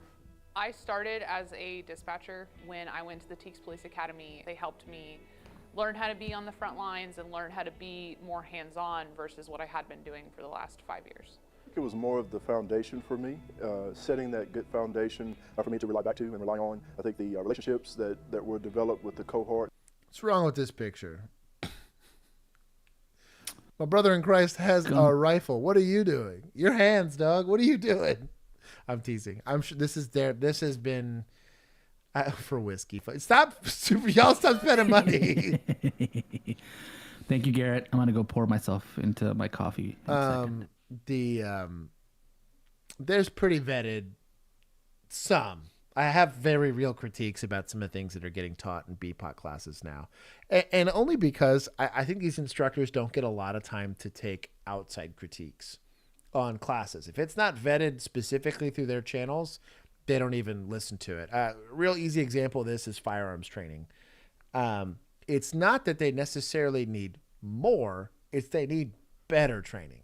Because with the same amount of rounds and the same amount of hours spent in a classroom, you could teach more proven fire. Like, again, I'm going to go take a GM shooter that's like literally his job to shoot a gun very well and have him develop the curriculum as opposed to saying, hey, T. Cole, you who's not a subject matter expert on firearms, right?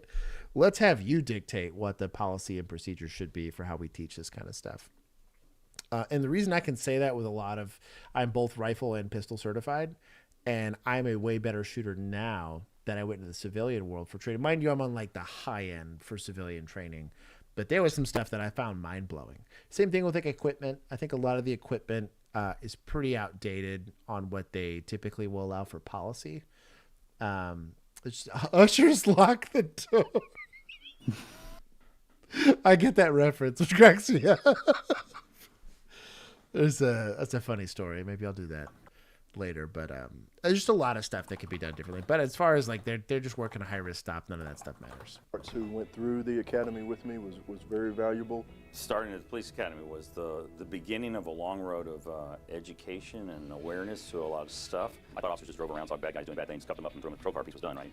I was like, what is this probable cause? He thing didn't with have search and seizure he didn't have guidelines, OnlyCops. rules of engagement and case law.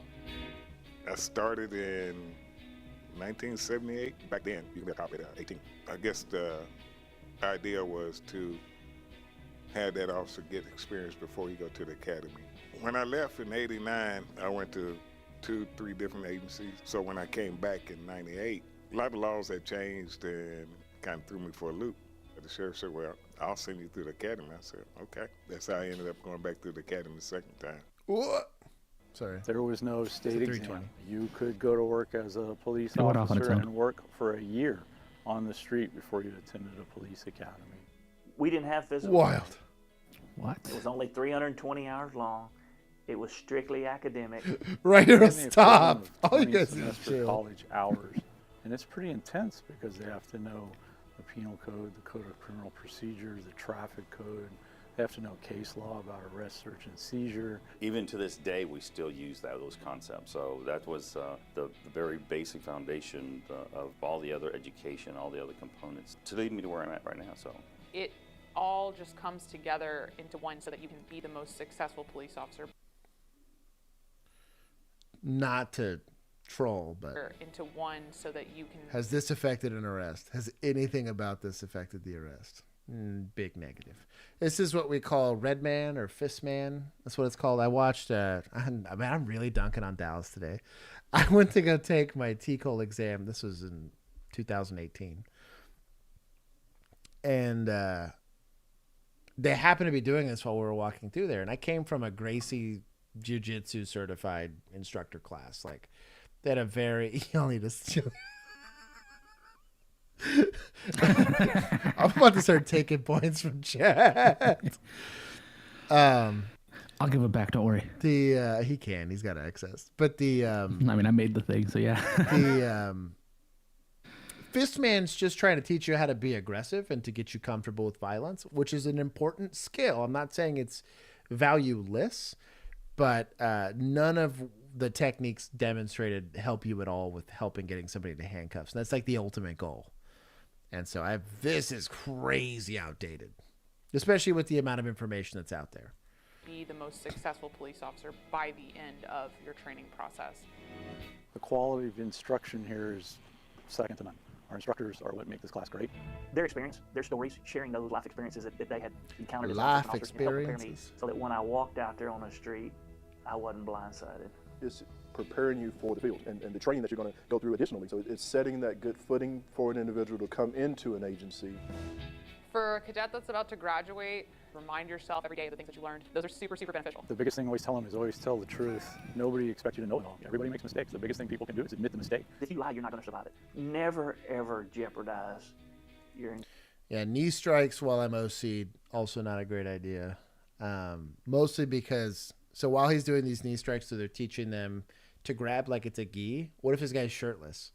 Or in this case, the t-shirt, you can tell he's not pulling terribly hard, because if he really was a relatively sturdy adult male, right? T-shirt would be ripped in a hand. So you're also going to get totally uppercutted into next week. You can have old boy from the gas station just come in and whap, and you're not really clenching prevents that kind of stuff. That's some of the stuff I'd like to see in some of this. I'm finally seeing this. Y'all need to stop. It's time to stop. Integrity. Once you lose it, it's next to impossible to ever recover. In order to do this job, you really have to like people because we're in the people business. This is Israeli bandage as opposed to tourniquet, which is kind of weird. It's like a bruise. If it's a like a cut, I'd do an Israeli bandage, but I'm not saying there's no. I have used in the wild an Israeli bandage on a stab victim because he was stabbed right up here, and I wasn't about to pack his shoulder, but it's whatever. Business. And what are we really doing with this job? Let's go. We're public servants. Well, that kid was wasted. You're not going into a profession that you get to work 8 to 5 and have weekends off. You're going to sacrifice a lot. Stay grounded. Don't ever be afraid to ask questions. Be approachable because we're here to help people. Without the police academy, you wouldn't have as well-rounded police officers. And to go totally through an academy like that turns you into a really moldable... Whose hands? Sorry. The guys in the back, obviously. I have beef. I'll say this. LAPD, again, there's a handful of departments that really crush at this. It's like, hey, let's make an arrest plan. Between the two Chadwicks here, or Chelsea and the Chadwick, we got plenty of deadly force. Let's have somebody be the hands team or the OC team or something. Like, hey, you're on less lethals or whatever. I saw your qual score. You put your gun up. And I'm not saying you don't transition. Let's say, oh boy gets just domed, right? This guy pulls out a shotgun, just blows this dude away, naming a street after him. Sure, transition to your handgun and go to work. But like, there's a handful of things like that they have the time. You have a captured audience of young people that are willing to go learn how to do this job. Put some effort into trying to get the most updated things from the people that are currently doing the work. Or even then, you get guys. I learned more from a Delta Force operator who's never arrested a single person in his life, but has had to go take like, I don't know, the leader of a terrorist organization out of somewhere. And he's like, hey, this is what we learned about apprehending dangerous people. Crazy insightful. Crazy insightful. Recruit. It's going to be one of the most rewarding experiences of your life. We really do help people, and I believe that we do make a difference. We keep chaos I at do check. agree. We go This is way find better justice than for victims. nothing. We try to right the wrongs. That's the most rewarding thing. It's priceless and intangible. You're not going to save the world, but can you save maybe one person? Sure you can. That's the reward. Mega base. That's why you do it. We are really wanting to make sure that we are out helping our public. It's really about the people. This has been one of the best careers and experiences of my life. While policing is hard, it is the most rewarding thing I've ever done in my life. I want to congratulate the class of 175 for the Teeks Regional Academy. Congratulations to the 175th Police Academy. Congratulations, Class 175. Congratulations. Stay strong. Those young little chitlins. Little piglets. They are piglets. My little piglets. This is way better than what they had 30 years ago. So I'm not trying to disparage BPOC or any of that stuff. It hurts me a bit. It's kind of a big reason why we started the channel in the first place. Is like, you'll get a kid right out of this academy that would struggle in even these simple things that we're explaining to everybody here. Like, why are you Mirandizing that person? Why are you searching that person? Stuff like that. They'll leave an academy like that and not be able to do relatively simple tasks from a law enforcement. And it's what field training's for, and I get that, but I don't know.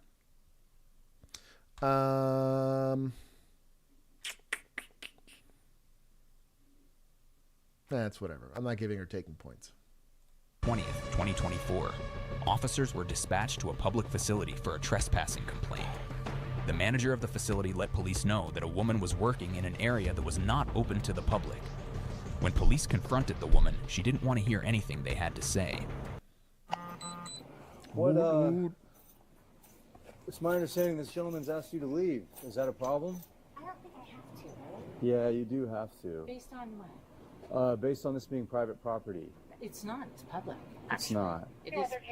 It's owned by the city. That doesn't mean it's open to the public, especially right now. It's part of the park, which is why it's open to the public even right now. Not this area. This area is clearly fenced in. Excellent articulation. I want to give him that right off the way he went. Established everything, and then even gave the double down of like, dog, this is a clearly fenced in location. You can't be here. Great job. Yes, Dan, Karen custody. The fence was open so that you could get in.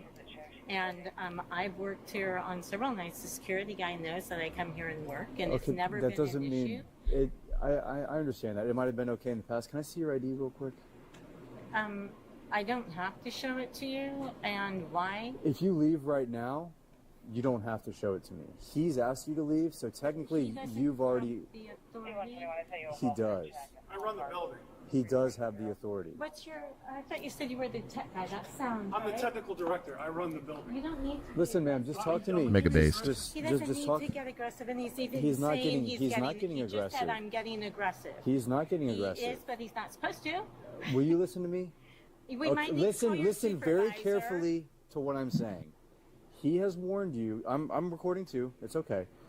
Braniff, B-R-A-N-I-F-F. Yes, ma'am. He has asked you to leave already. 3 times. Right. That's a warning. So you've already 3 times. been warned, and you're still here. You can be arrested for that. I don't want to have to arrest This is you. public property. This guy's threatening me. Would you please call your supervisor? Would you mind doing that? Yeah, I'll do that. Thank you very much. Let's Okay. do that now. Say it again.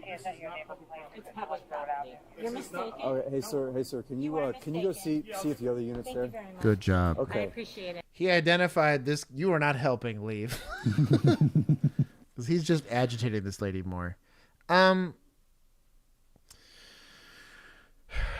It's probably a decent idea to wait for your backup officer to get there. She's going to bite. But you've clearly established, you've explained the situation to her. I would just hit her with, are you refusing to leave? Yes? To jail we go. Like, that's just, once you've, I'm not saying we're only 2 minutes into this interaction, but 2 minutes is right about where I feel like you have enough. You've talked to her. She's explained it. Kick, bite, or both. You had a representative there that said, hey, I want a CT her. She's refusing. Give her the, hey, you're committing. Oh, I forgot about spitting. Yeah, spitting Bro. is definitely a thing. We'll let both be spitting. Yeah. I'm sorry we're having this disagreement or Yeah, this it's okay. a difference of It's not a opinion on disagreement, it. you're wrong. I know it is public property. I know that if you look it up, you'll see that it's public property. No. This is closed. You can tell it has a lock on it, not going in. This is where you'd hear the Velcro of my gloves. Just kind of getting put on. And kind of like the library, right? But this Can also be made to leave the library. There are very specific rules. Now, the library staff isn't going to force you to leave, but they can criminal trespass you from it, and the police will show up and forcibly remove somebody. Ask me how I know. isn't, and there's a So if huge the library's you. doors are locked, if the library's doors are locked and you go inside and you refuse to leave, is that trespassing in your mind? See, this isn't locked. This That's isn't not inside. what I asked you. That's You're not what I not asked you. comparing apples to apples. You're comparing Hey, apples. sir, I got it. Thank you. So this isn't like that because this is part of a public park that's open until midnight. So there's a huge difference there. This is outside. I'm not like going into a closed place, right? This is open, and there's nothing that says I can't be here. We know it's part of the park. We legitimately Listen, know. it's very important. Okay, it's time for you to listen. I've been listening now. It's time for you to listen. It's very important that you do what I tell you, okay? It's very important that you follow commands. Now turn around, face that way, put your hands behind your back. Right. Don't fight. Do not fight. fighting. You've been warned multiple times. I've given you multiple chances to leave, and you will not do it. This gentleman has authority. I'm sorry? You could have walked Oops, sorry. away. I asked him to call a supervisor. We don't need a supervisor, ma'am. He said that you would call a supervisor. Mega based. For a criminal trespass, I don't need a supervisor. Buck something that was savage. Stop spending money. And so I was waiting for him How to do call a you know? supervisor. No, you leave when you're told to leave. I've been kicked out of a Well, library you can call before. your supervisor. Would you please call your supervisor? Well, you told me you were going to call your supervisor, and I was waiting for you to do that. I don't like. What is wrong with the way you're acting? Free advice. I know in Texas it's required. I don't know about everywhere else. If someone's this insistent about it, say, hey, if you go to our website, if there's this link there for the police department on how to do a complaint, and that's how you get in contact with the supervisor. They really Tell won't them get off it. Supervisor's waiting at the jail for you. Yeah. Talk to him there. Yeah, that backbone stole my heart. Hopefully no lectures. Hopefully. Like now you're going to jail. Have you ever been in jail before? Yeah. I heard him start it. Sucks. Yeah. You could have just walked away. Yeah, here it is. Yeah, Why damn. didn't you I heard just him call start your it. supervisor? Why did you lie to me and tell me you were going to call your supervisor when you didn't? Damn, none of that matters. Yes, it does matter. You have No need to go to the library. Let's walk. We'll get you something. They have picture books. They have audiobooks. That's yeah. You can rent DVDs. That's how Some I. of them you can rent video games. That's pretty how. sure. That's how I landed my wife. I would let her read books borrow. to me, and she thought I was just being really romantic. Like, oh, he likes to let me live in. I was like, no, I just can't read. Oh my god. Well, you don't need it. Come on. Come on. To service-related hearing injury. We're going through it, so it's irrelevant. Just walk down the stairs. Come on. Come What's your on. name? Courtney. Courtney. Her name's Chelsea. Let's go this way. All right, it's fine. You don't need to. We don't need a supervisor. No. Yeah, you do. You don't. I've been doing this for 10 years. Today's my 10th I actually year. don't. Thanks. 10th year. This is public land. I just want to put it And I have tried it. This is public land. I have M&Ms, and I haven't had sugar all day long. And Oh, I she's care about getting- the M&Ms. I do. I know. That you didn't call your supervisor. I don't have to. That's a difference of opinion, isn't it? Well, it's a fact. Thank you, though. Well, I was under the impression that you didn't have to. And you know what? He told me he was going to. Okay, well, So why did he tell me he's going to he's a newer officer. I'm a senior waiting. officer, and I'm telling you no. Yeah, but you arrested me. Green eggs and ham. What is this, a cop joke? This comment section. Something that he said he was The going to call a supervisor. Oh my gosh, excuse me. Let's go this way. Oh my god. We don't. You just So that you could arrest me? Yes. Oh my Yeah. God. You're wild. Seriously? Crazy how that works. That's the thing. She hasn't fought at all. Everything. Shout out to her for that. She's ruining my poll. She's making Buxom be correct, and I don't like that. Ones that won't call their supervisor, but you might need to. Okay, I'm gonna charge here's you. a thought. I'm gonna charge you with obstruction. So that's the natives. You have Wait, go back. What? Oh yeah, that's funny. No, go back just a little bit. Certain So questions you can hear from him. cops, especially ones that won't call their supervisor. But you might need to. Okay, I'm gonna charge there's you. a thought. I'm gonna charge you with obstruction. You More have an charges. ID in your hand. I I am don't- not obstructing. That is not you. That picture right there. That is not who. Maybe like 30 years ago. I'm asking for your identity. You have to give me that. You're under arrest. I don't know. I want. Are you kidding I me? want my lawyer. Are you kidding I me? want my lawyer. I'm serious, and I want my lawyer. You have to identify yourself. You have my ID, and So would it be possession of like, or presenting a false ID to law enforcement? I don't know that I wouldn't go the interference route. I'd just say like failed ID or something like that. I wonder what ID she gave him. If it was like a name or if it was like an actual card. Like a physical card. Now she might have given like a bad name, and then when they pulled the Picture, it was like, this was not you. Could it also be that maybe it was 30 years ago and she hasn't like renewed her license or anything in a long time, so there isn't a newer picture? Meth is a hell of a drug.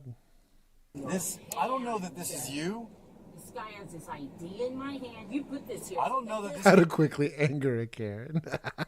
is you. Library And card. this name that it says on here is Christine Scott. I'm not trying to insult your intelligence. Oh, okay, There's yeah, probably she said she 20 was Courtney. Christine Scotts within 5 miles of us. Did I tell you? You did not give me your social. You did not give me a middle name. You did not give me your address. I'm charging you with Date of birth? obstruction. Go ahead. Yeah, I will. Yeah, date of birth would have been I want important. your supervisor, jerk. Where's? So I want you to call your supervisor now. It is how it works. Listen, let me tell you how this is going to work. When the pizza. I stopped at you. Look at that.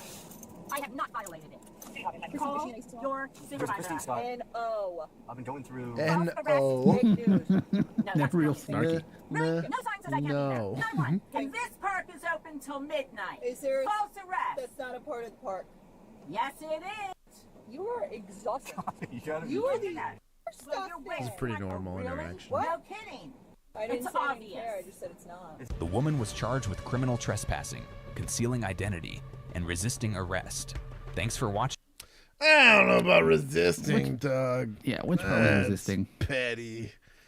I'm Unless gonna say she kicked because they charged her with resisting. no, dumb. This is my new go-to. Everything I am wrong about is a difference of opinion. I mean, at least this is municipals. I think they articulated their authority pretty quickly. They tried to de-escalate a couple different ways. It wasn't working. The resisting charge is kind of weak, but everything else is probably fine.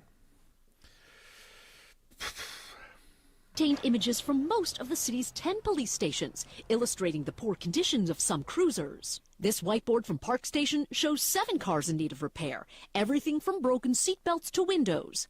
Another 5 are out of service entirely, one even reading no computer, no siren, and much more. At another station, the board lists 12 vehicles with problems. One reportedly died while driving. Scrawled at the top, why is everything broken? You're Gotta be, just, right? I don't know, a brake pad away from something happening, right? Because of the maintenance. Through multiple sources, I obtained images from most of the city's 10 police stations. Huh. I mean, that's pretty common. That's one of the most expensive parts of, well, actually, the employees are the most expensive part. You got to pay them retirement and all this other stuff, but like from an equipment Luckily, you don't got to pay them standpoint- overtime, so Exactly. or Flex vacation it. time. Flex it. Yeah, these don't have to pay them vacation if they don't take the time off. They don't give them. Yeah, I mean, gas, parts, maintenance, wear and tear, all that stuff. I kind of get it. We're going to just take this off of admin because this really is their fault. Oh, but they got money to wrap those seized vehicles, though. Right, exactly. Well, and it's funny because their argument would be, well, if we did asset forfeiture, we would have the money to do it. And I'm like, you should be able to get it from your budget. Like, I mean, you would have the money. You wouldn't use it for that, though. So right. Right. Why should I? Defunding results and defunding. Yeah. I mean, that's what happens. You take the money away. And same thing. You see it with schools. You see it with a lot of community services. Like, you don't put money into it, they're going to suck. Friends and family said goodbye to veteran Harris County Deputy Christina Kohler. Her death last week was ruled a suicide. Kohler is one of 4 current or former Harris County deputies who've taken their own lives in just the last 6 weeks. ABC 13's Jessica. I'm pretty sus for one agency. Willie is live tonight, and this is leading to important conversations about the need for support, Jessica. Yeah, Eric, the department has a behavioral health division that has made great strides since it was established in 2020 and has led the way, its director says. Evidence would point otherwise. I was about to say, like, so when we've reduced, so unless, hear me out, if this was normal, right? Like if this was normal, which this is not, do control alt deletes happen in law enforcement? Oh yeah, we're pretty high on the scale of that happening, right? But that's a lot. I don't care how. And Harris County is going to be a big county like that. That's the one surrounding Houston, so that's a pretty big. I mean, you're probably looking at anywhere from 700 to probably like 1,000 sworn, if not maybe more. That's a pretty big agency, but that's weird.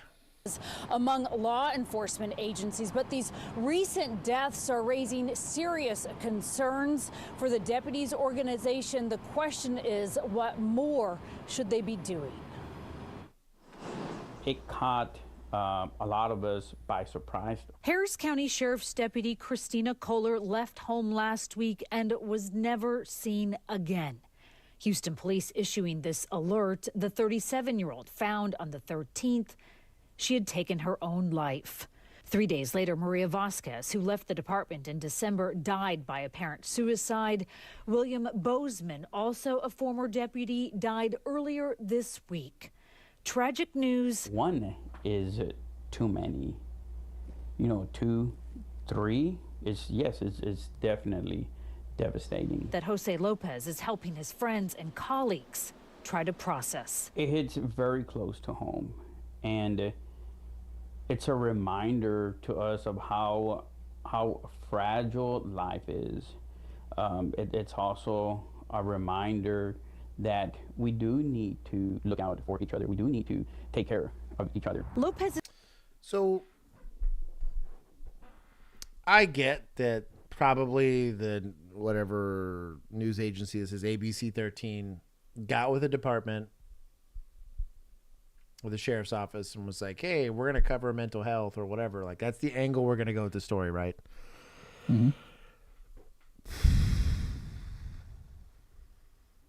I'm just trying to figure out why there's not like a, hey, let's maybe comb over this.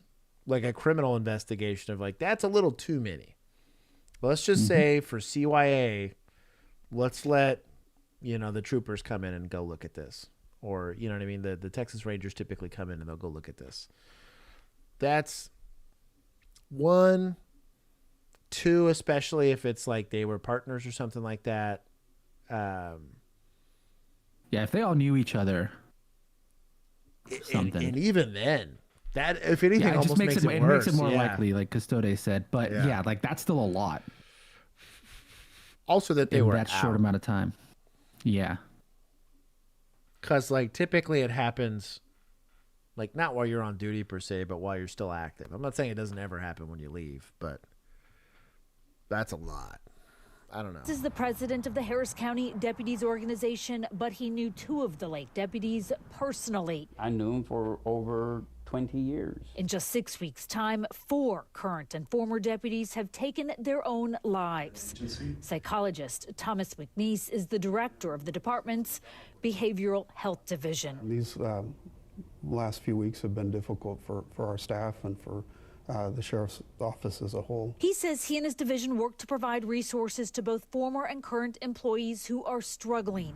They embed to help people feel more comfortable. This profession, unfortunately, takes a toll on people, and over time, the longer they're in it, the more of a toll that it takes. And, I'd be curious at what rates First responders, officers are actually taking advantage of those resources versus like, yes, they're offered, but nobody trusts them.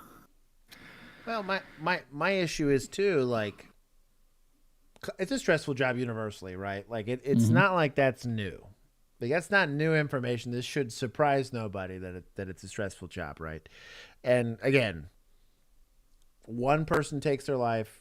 Oh, look, you guys get a surprise Gandalf. So you can kind of see Gandalf in the background right there. Oh, look at that.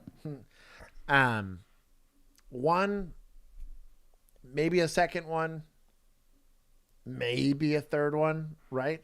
But by the third one, like, are we not asking questions? Like, are we not like, hey, yo, like, let's start doing welfare checks on people. Let's start trying to figure out kind of what's going on. I don't know, man. Because it should be seen as a failure. Like, if you're the mental health liaison or person, you should look at that and be like, this is a complete failure of our goal. Again, one death is too many. Like, we used to talk about this all the time. Like, okay, can you save everybody? No. But we're allowed to hold ourselves accountable and to a higher standard where if something bad did happen, we would take some level of accountability. Like maybe we could have gotten there faster. Let's evaluate that so we can learn something from it. I got beef. I'm just going to carte blanche here and take points away from admin because there's something else going on. And I get that they're probably trying. Maybe there is an investigation going on. They're just not telling us because it's for Gandalf. I'll accept that one. Let's see if it will go. Oh, he's high. Oh, he's here. Hey, big guy, come here. The stream wants to say hi. Everyone's sad. Yeah, so for Emu and everybody, it's not a domino effect. I mean, it is a domino effect, but it's called a suicide contagion. Is when you get a cluster. Thanks for putting the cat. There you go. That softens it. That softens it. Gandalf the stream says hi. Yeah, I don't know. I have beef with trying to write it off as a contagion effect too, just because it tends to happen more in teenagers, so that's why. But also like if it's a surprise event, right? Like I think if you're working with people or you work pretty close with people, like it's not, especially in that environment, we get the training, we get the conversations. We do the death notification. So, like, it shouldn't surprise you. Like in an ER or something like that. Like, you don't get to... It's not like a high school kid that doesn't have any of that training, any of those coping mechanisms. They don't have any experience dealing with that. Right? That's complicated. I get that. But the big sad's complicated, but that seems odd. Is all I'll say. We don't know. At dawn... Oh... All these Lord of the Rings references are cracking me up. I don't know. I feel bad for those families, but I'm also hoping that they're actually looking into that. The mobile spike is a variation of the stop sticks that we currently use in our patrol unit. This actually allows us to use the stop stick from the safety of our vehicle by the push of a button. The mobile spike is a variation of the stop sticks that we currently use in our patrol unit. This actually allows us to use the stop stick from... Real men pit cars. That's incredible.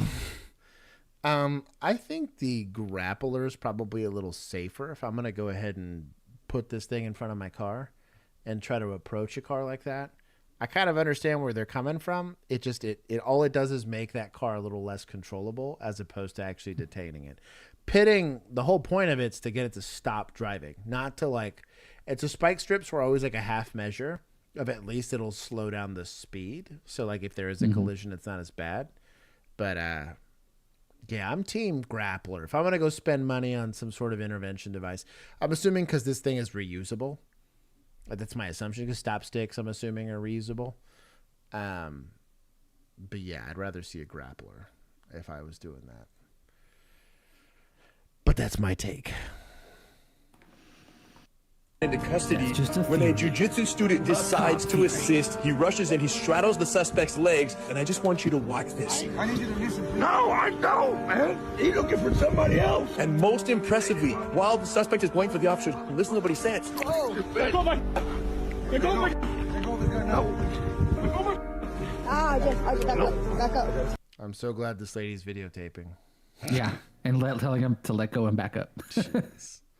Gandalf-y. Golly. Calmly, deliberately, they're able to pry his hand off. Now listen carefully to the things the civilian is saying to the officer regarding underhooks and control. Let me get the underhook. Let me get the underhook. Get out. Nope. Hidden arm technique. Crazy. Get the go to me. Now, how hard was that, sir? No, I ain't the dude you're looking for, man. You guys, this is my favorite part right here. He's not going nowhere. You get up. I'm going to, brother. Just relax. He realizes the suspect is in cuffs, so he tells the officer to get off the suspect. He's not going anywhere. We can sit up and we can get off the guy. Watch this. There's nowhere you're going. You're not going nowhere. Respectfully, did you help me? Yes. Thank you, King. Respectfully, leave my crime scene. That person's not telling you what's going on. Mostly because he's not going to be held accountable if something happens, right? So if he's not going to be held, because like he could say, well, don't get on him. This guy pops up and gets hit by a car because he's able to stand up, right? Not saying that's the case. I'm not saying the guy was wrong.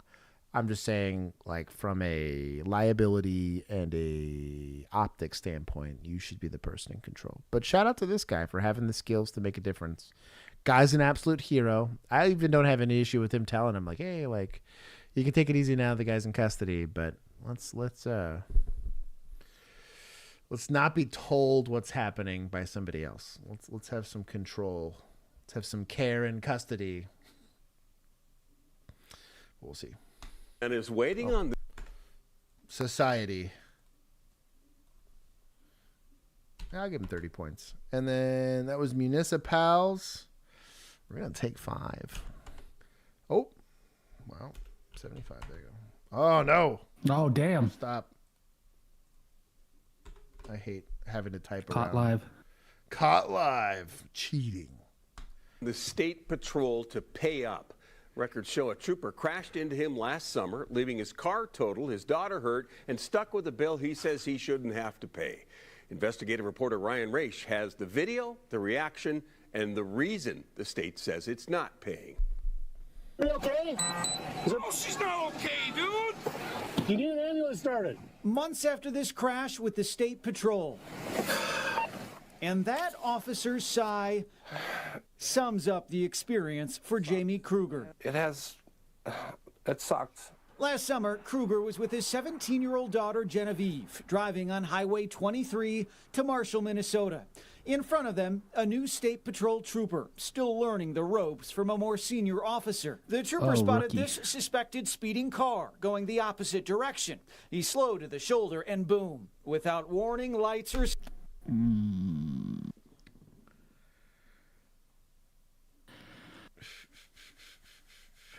So, isn't at fault state. In Texas, we wouldn't be paying for this either. Probably. Now, to be fair, any collision with a state agency, we're going to be paying for the damage to the vehicle because any collisions are our fault, right? But the civil side of all of that, like, you have a responsibility to control your vehicle. That being said, I probably would have kicked on my lights before doing something sussy like this, right? Or at least been paying attention to, hey, who's behind me? Right? Check your mirrors, baby. But there's a little bit of onus on this guy on how that thing went down. Should be seeing brake lights if you're paying attention. Like, wait, why is this guy stopping, right? That being said, typically... I mean, if he's pulling off to the shoulder and I'm just going around him, and then that's when he decides to go... Well, the problem is he decides to turn. On that turn, I think at this... I would actually hold the trooper... Our policy was anytime our vehicles were involved, we were at fault. Universally, even if we weren't at fault. We were not writing a citation to the officer, but we're going to pay for whatever's going on. I could see where they're trying to maybe push for like damages or something like that. Mm-hmm. I mean, if there was injury, pay for medical bills. But that's going to be like on the civil side of stuff. I'd be curious to see. They should cover everything, though. It's one of your troopers. They turned into the car, made an operation of the vehicle. He does not seem like he was operating with due regard. Right. In my opinion. Well, and you're going to hold the higher trained person, right? That's going to be the trooper, right?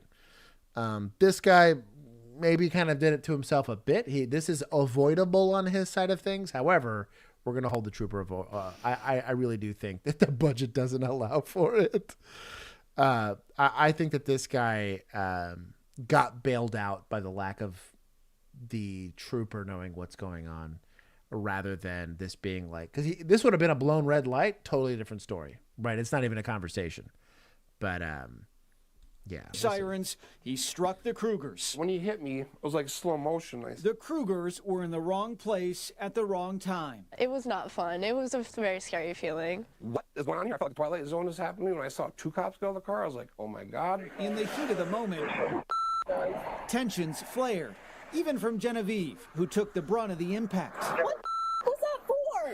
Are you okay? Well, I yelled at them because I couldn't believe that they had hit us. No, why would you do that, though? You need an ambulance started. No, why would you do that, though? Say yes. Get the ambulance started. You don't know that you're not injured. You are not a medical professional. You are a 17-year-old. That last statement sounded to Kruger like an admission of fault. Even the accident report listed the trooper's improper turn or merge as a contributing factor of the crash. I mean, it was totally completely his fault, right? Okay. The trooper is at fault. I'm 100% here for it. However, my brother in Christ, you see a car slowing down. Like, you know what I mean? Where I'm all for, and I'm glad the crash report said as much, which I'm glad for. But like his indignation of the whole thing, like collision should have happened a little slower if it was going to happen at all. He said, my back. I don't know why. Oh, you restarted it.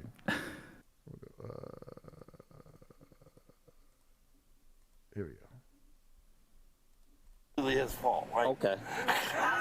Kruger and his daughter were both checked out at the hospital for minor injuries. But before leaving the scene, the trooper gave him final instructions on what happens next. State of Minnesota self-insured, so that's the number that you give the insurance company. Okay. And this is the case number. Okay. So call State Farm and give them this? Sounds good. If only it were that easy. Kruger's car was deemed a total loss. What? So, I have a little bit of insight into this because I deal with a lot of insurance people. This is happening a whole lot more nowadays because the actual cost to fix the car, because repair costs are getting so high, is usually higher than the value, even for the small damage like this. The actual amount to fix that will probably actually be more than the car is worth, just because of how high and expensive repairs have gotten. On like a Nissan here? Yeah. So a lot of insurance agencies are just cool because you got to think there's probably a lot of like, especially if it's a newer car, it's going to be a lot of electronics in there. There's going to be like, if there's something with the tires, it's going to be like tire pressure reading stuff in there. There's going to be all kinds of safety things. I know, but like you got to think if your expenses to fix it are going to be between $5,000 to $10,000 and your car is a couple years old. Why cut the check? Right? That's at that point, like why waste everybody's time really? You just cut the check. It's so much faster for them to just cut the check, deem it a total loss. Then go through the civil process or whatever. Mm-hmm. But that's also why your insurance rates are going through the roof. It's kind of a self-perpetuating cycle. That's fun. So dumb. Same thing's happening with roofs. That's why now they're going to percentages instead of regular deductibles. Like, that's bad so problem. dumb. Mm-hmm. Dog. Late stage capitalism. Damn. Yeah. And while his insurance handled it, he was still on the hook for his $1,000 deductible. Sure. That's part of his policy. Get wrecked. He tried getting it back from the state. I'm not looking for a lottery ticket here. I'm looking for accountability. I'm looking for the right thing to be done. They did make themselves at fault, and it was likely their insurance, because they're self-insured, right, that paid out for the damages. The problem is that your insurance company is saying we want our $1,000. That is technically between you and your insurance company, and likely a policy that I don't even know why his policy is getting involved, to be honest. If he's not at fault, right? After months of what asking, most likely happened is his insurance paid him out. They then have to go after, their insurance goes after the state for the crash. So he already had to deal with the deductible.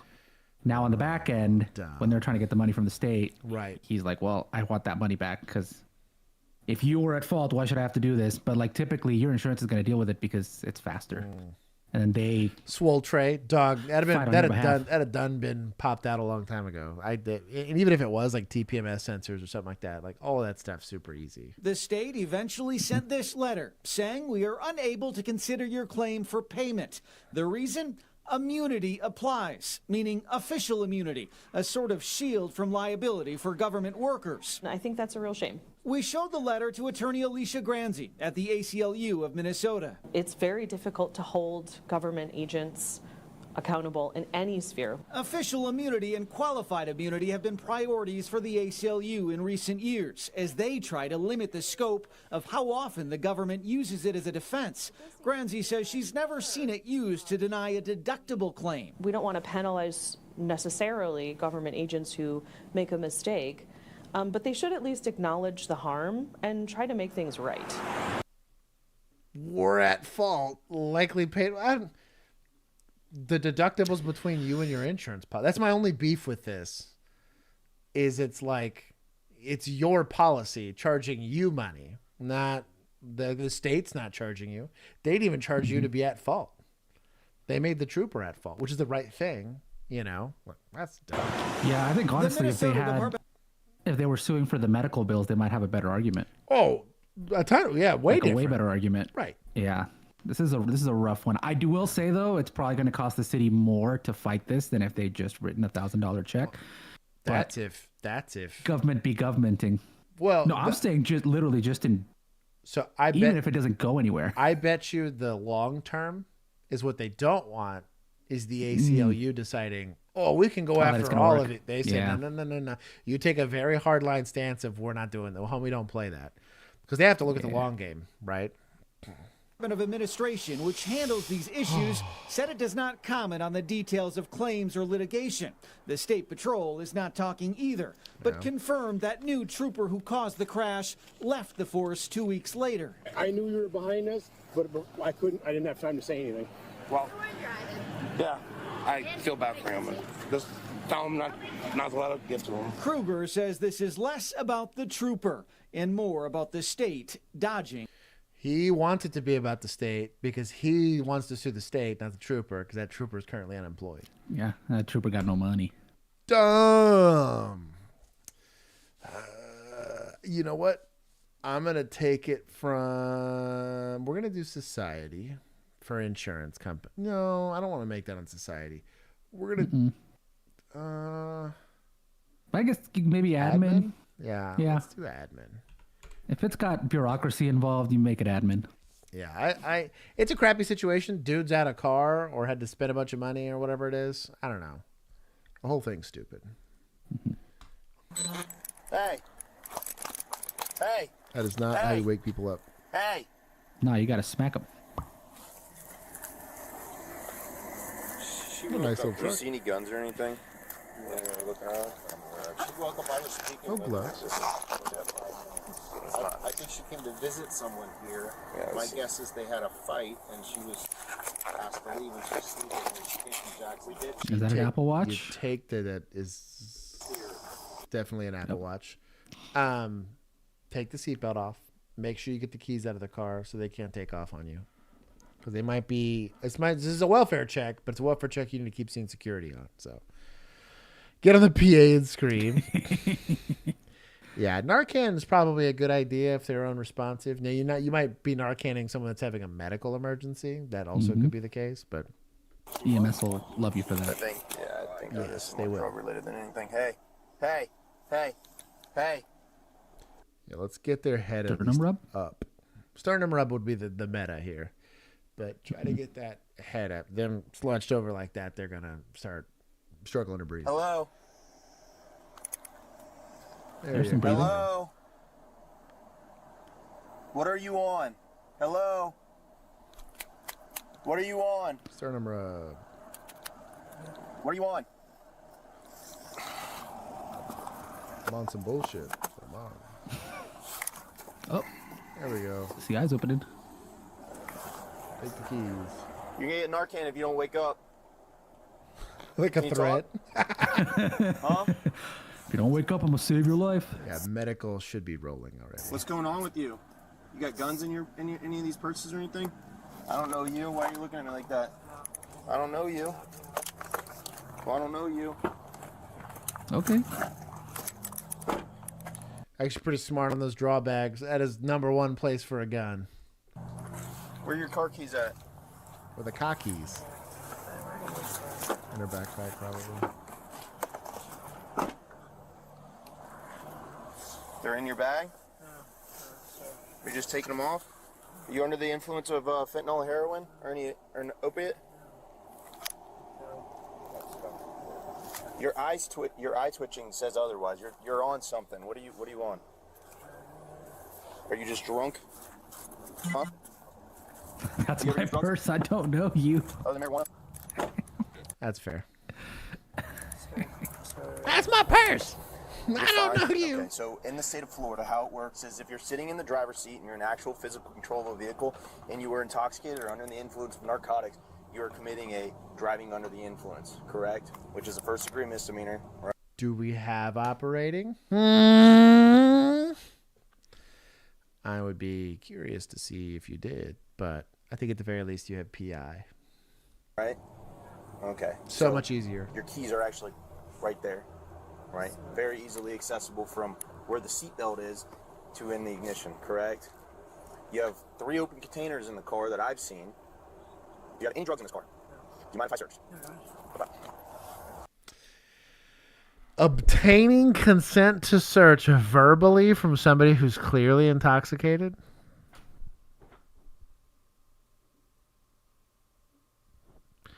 I'm going to vote no. Probably not. Do you have any drugs on you or guns or anything crazy? What are you doing? Why are you coming over to me? Go sit down on the curb. Sit down. They're drunk. Yeah. Do you need medical assistance? You are not rolling medical? Bro. What are you talking about? When they're passed out in their car, you should probably be calling it.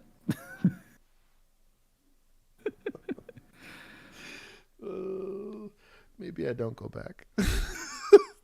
Because I don't think I've ever been. If you're drunk right now, and this is only, I don't think I've ever been as drunk as you are right now. Are you on You something? ain't live, bro. So what's going on with you? What's going on with you then? Do you take prescription medications? Just don't touch me, okay? I'm listening to you. Just don't touch me. What's going Be on? that concerned, cuff. You're not gonna believe me. No kidding. When I say a girl's going on with me. A girl's going on with me. Nobody ever believes that. Nobody ever believes that. A girl's going on with you? Yes. Why wouldn't I believe that? That's not like. No, yeah, it is though. It is. So, I'm sure that you were having some sort of issues, some personal I issues. don't know what your name is. Listen, all I'm. Why? There it is. Right there. You can read that. Yeah, Listen. that's not cool because the girl. All I'm going to skip ahead a bit. Right? I know what you're doing. So next time you walk towards me, I'm going to ask you to sit on the curb, right? I'm not in Jacksonville, Florida. No, you're not even close to Jacksonville, Well, are Florida. you kidding me? No, I'm not kidding you. It's not a joke. What are we in St. Johns County? No, we're not even close to St. Johns County. We're 2 counties away from St. Johns. Yeah. Do you have any, and there's no drugs or weapons in here? No. Okay. What's your first and last name? Ashley. Okay, do you know what year it is? Yes, and it's 2023. Okay, how many quarters make a dollar? How many quarters make a dollar? 4. Okay, who's the president of the United States? The president of the United States should not be Trump. It's not Trump, so you're correct. So who's Yeah, the president of the United States? It's 2023. Yeah. It's a question though. I know you know it. Who's the governor of Florida then? No, it's not me. I wish it was, but who is it? No, it's Governor Florida. Yeah. Here's what's gonna happen. Okay. Do you have any other drugs in here other than medical? Jab. Bro, how many times are you going to ask about these drugs? I thought you had consent to search. You didn't, but I thought you did. What are we doing? How many beers do you think that you've drank today? I drank it. I'm gonna be off the side for it. Oh, You know shit. that? You know that it? boyfriend? 100%. I'm with her. Is everything all right? What's the problem? All right. Oh. That's fine. No. Yeah. Oh wow. Here he is.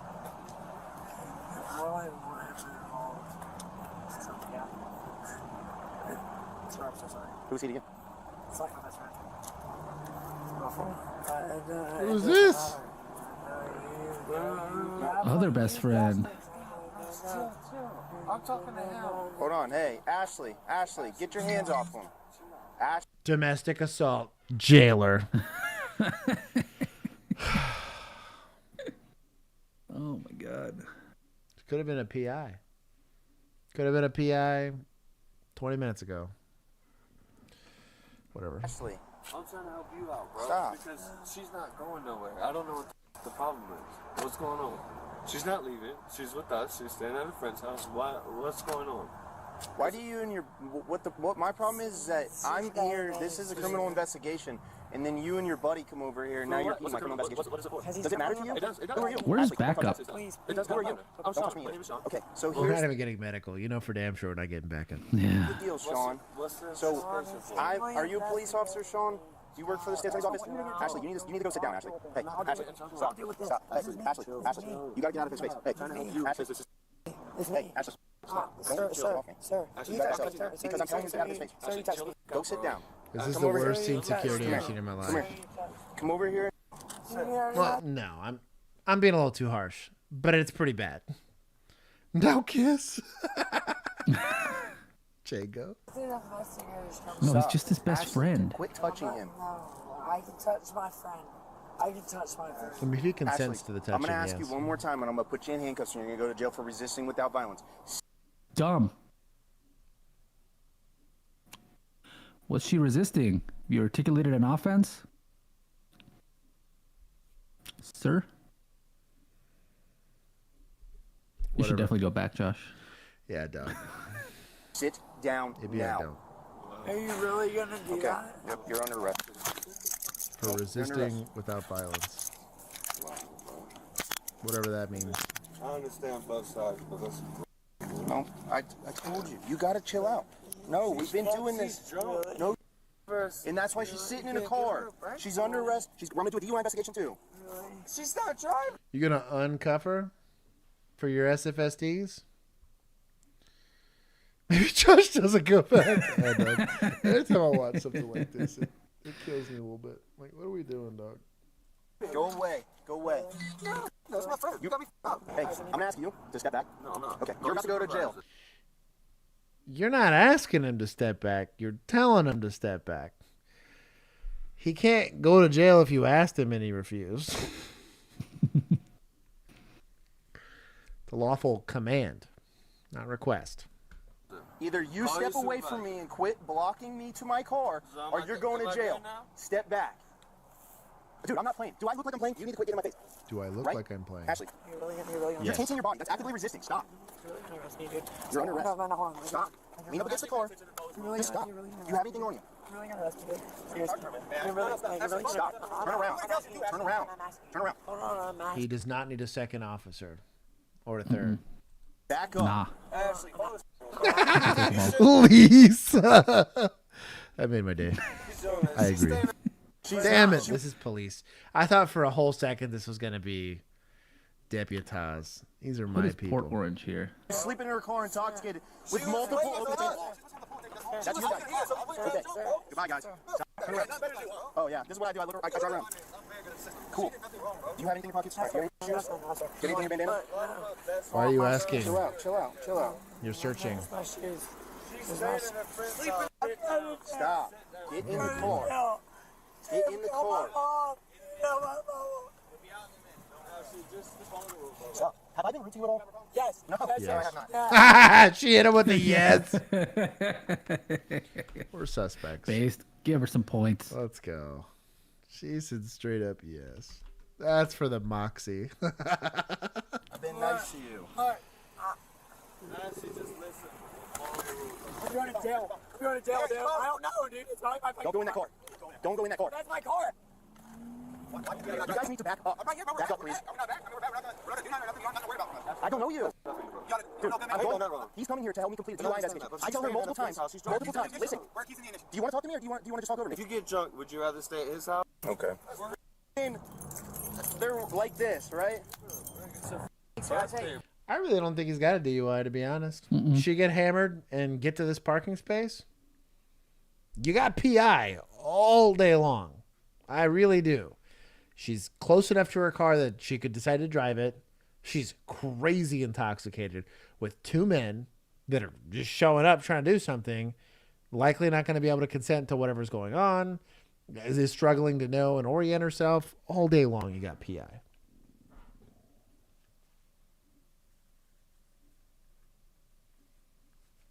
Conversely, let's say they did establish that they were in a happily committed throuple or whatever it is that they got going on here.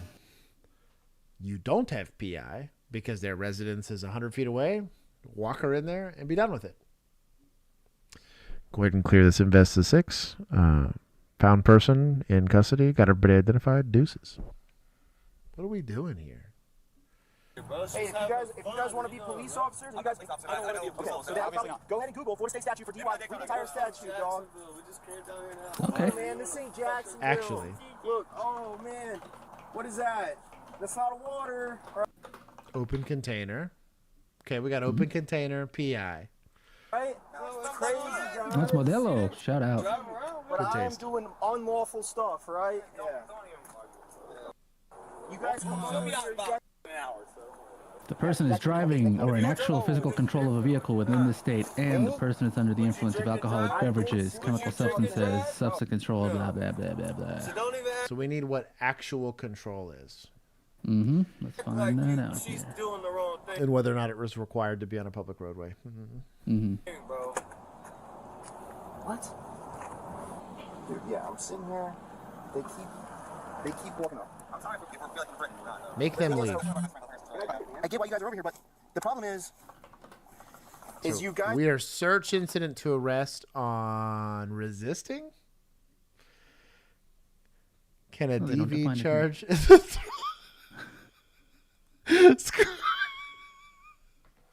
I feel like you got a DV somewhere there. You guys were making it worse, right?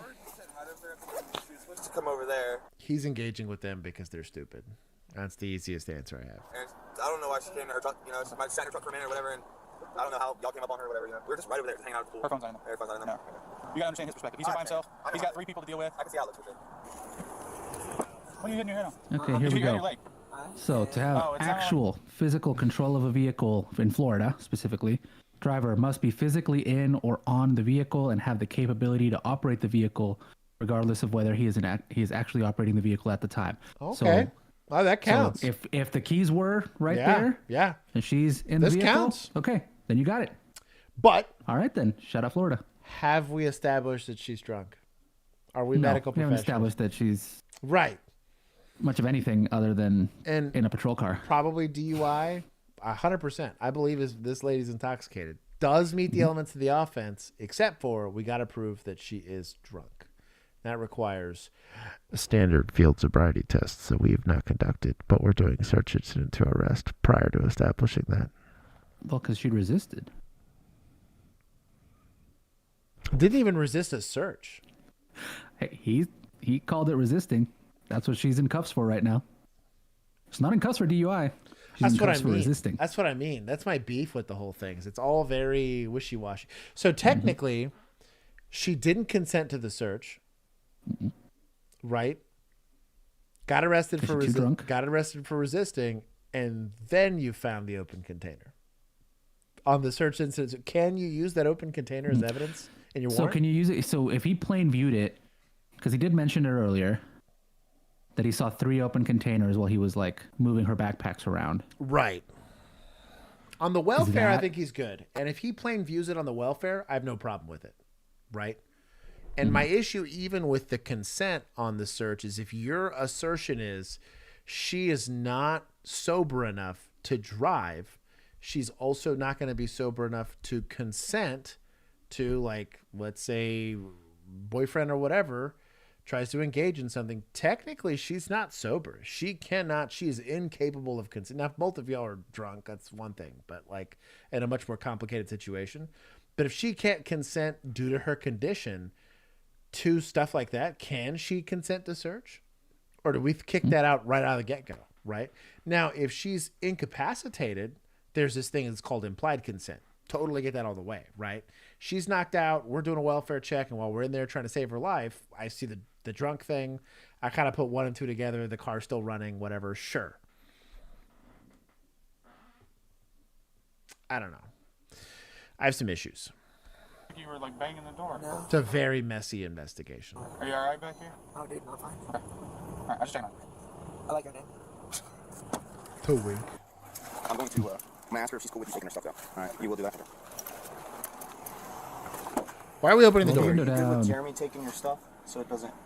Because how it works is I have to listen. Just listen to me, okay? Are you really taking me? Leave it in the car. It's her car. Shut the door. Lock it. Hand her the keys so you're not booking it. Bro, the jail's going to hate you. Bro, this is not easy. Yeah, listen. I'm gonna ask you a legitimate question, okay? Are you good with Jeremy taking your stuff? You're really taking me to Why? jail. Are you good with Jeremy? I'm asking you a question, Come on, sir. I'm gonna make this. Sir, I'm asking you a question. Yes, You're I taking me just to said jail. yes. I just said yes. Do you want Jeremy to take your stuff? Yes. Okay, thank you. That's all I'm asking. Yeah. All right, I'm trying to help you out. But Do you want him to take your wallet and everything too? You're not trying to help her. No, You're trying to take her to jail. Can I give him your wallet and all this? Or do you want to take this with you? No, yes, sir. Okay. You give him all that. Do you know Jeremy's number? Do you want me to get Jeremy's number for you? No, Jeremy doesn't have a phone. Okay. Jeremy doesn't have a number. Okay. Yeah. Nice. She was charged with DUI, resisting arrest without violence, and possession of narcotics. She was sentenced to 1 day in jail.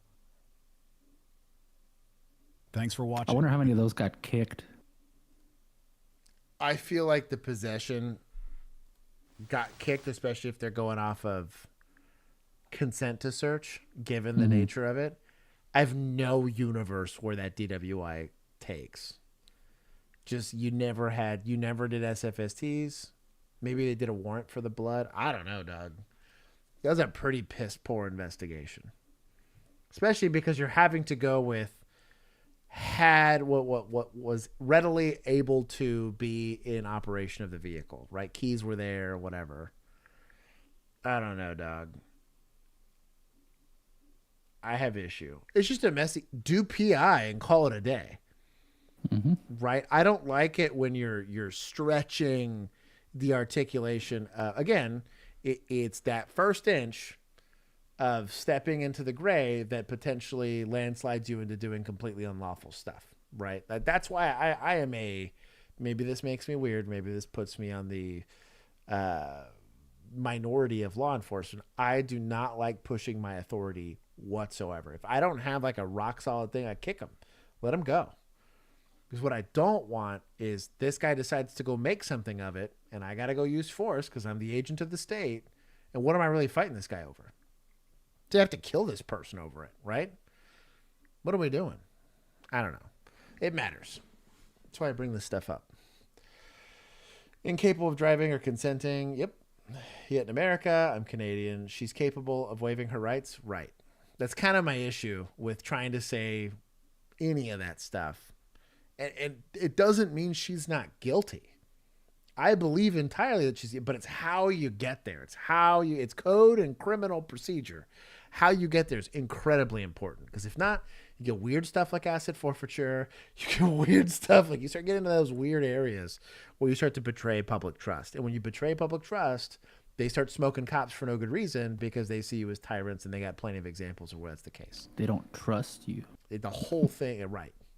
And instead of them helping that old bastard at the gas station, they're finishing beating that guy to death. That's my fear, really and truly. I saw that. I got to witness that in 2020. We had rookies not 2 days on the job getting shot on the side of the highway because somebody decided to go knee on neck. Whether it was justified or not, right? Perception's so incredibly important.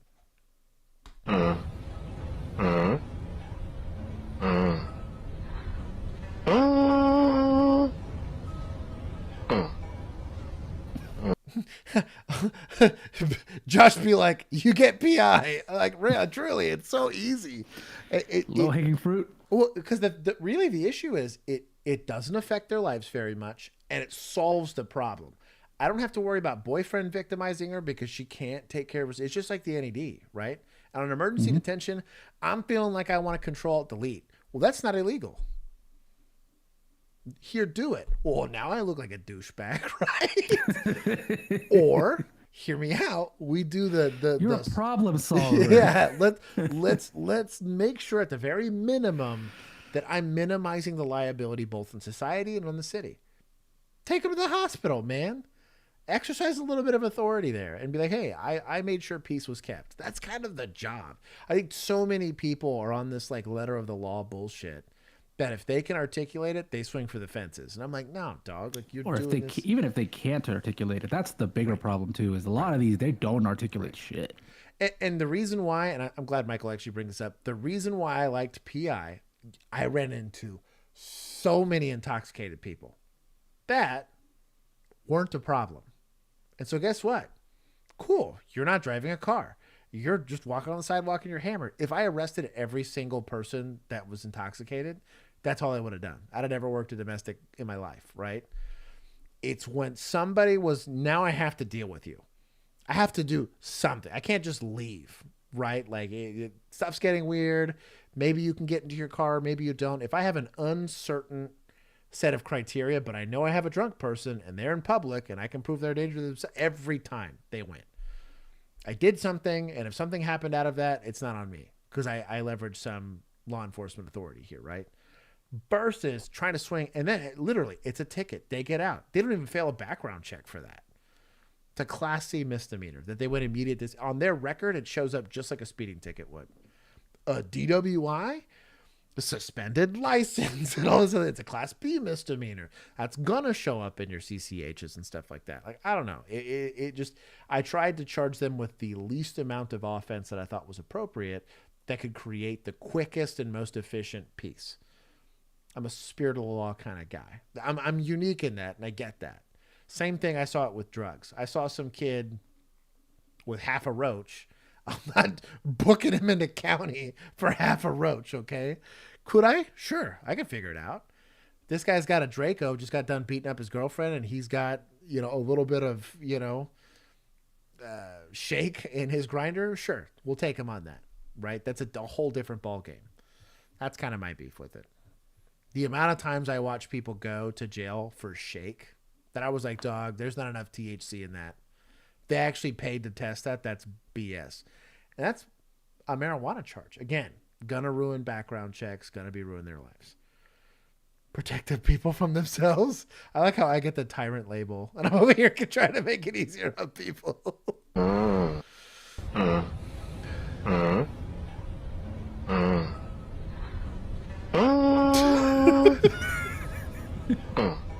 That's fair.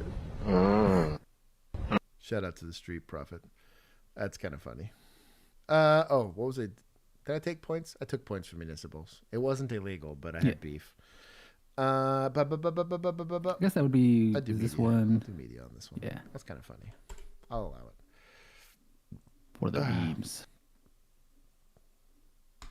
Fuck up. You're sitting in the police transport van after a protest? Shut the fuck up. In a holding cell with your comrades? Shut the fuck up. Cop knocks on your door? Shut the fuck up. Texting on an unsecured device? Shut the fuck up. Pulled over by the cops after a protest? Shut the fuck up.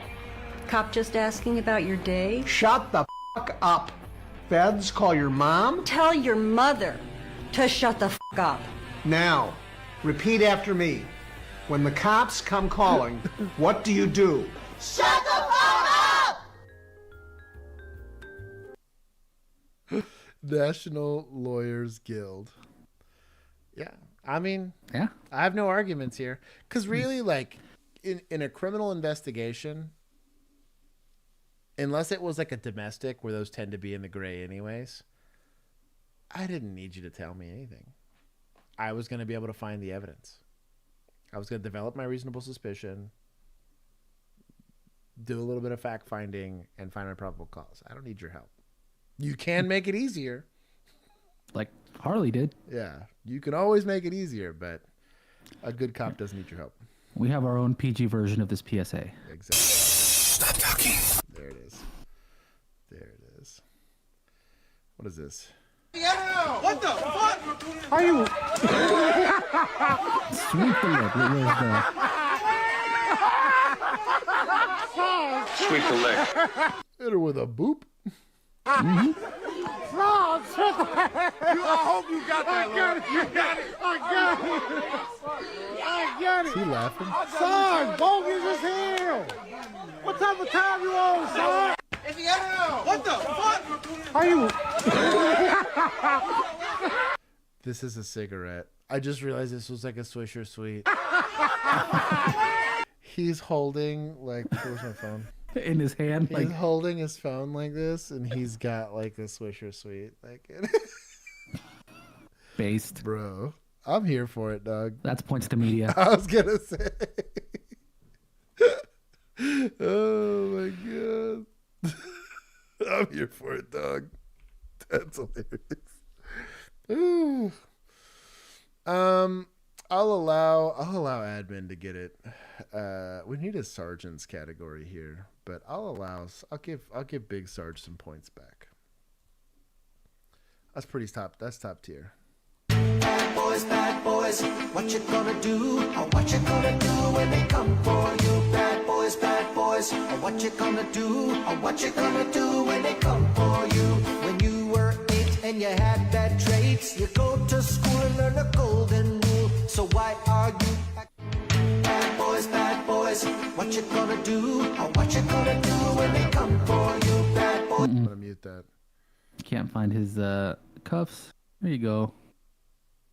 I don't bless the leg sweep here. Gosh, she falls wrong. She gets pretty tuned up. Is she resisting? Sure.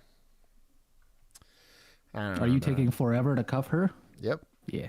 Was this officer? And maybe he's in training. This is new to him. Whatever. It's like the first time he's ever put handcuffs on somebody. But at least this is deputized, dog.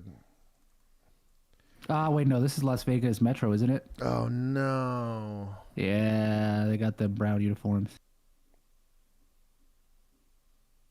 Vegas Valley Chatter. We'll see it's back here. B County. Oh, that says police. Yeah. Oh, dang it. Yeah. Yep. I recognize the badge on this, or the little patch on his shoulder. We were doing so well, boys and girls. We were doing so well. We're on the home stretch here. Admin can't be on a holy number. I just realized that. Third side here. Over here. Thanks. What's going on tonight? A man in crisis at a grocery store in Kitsap County. We've got the ladder right here. It'd be right easy to climb down. Yeah.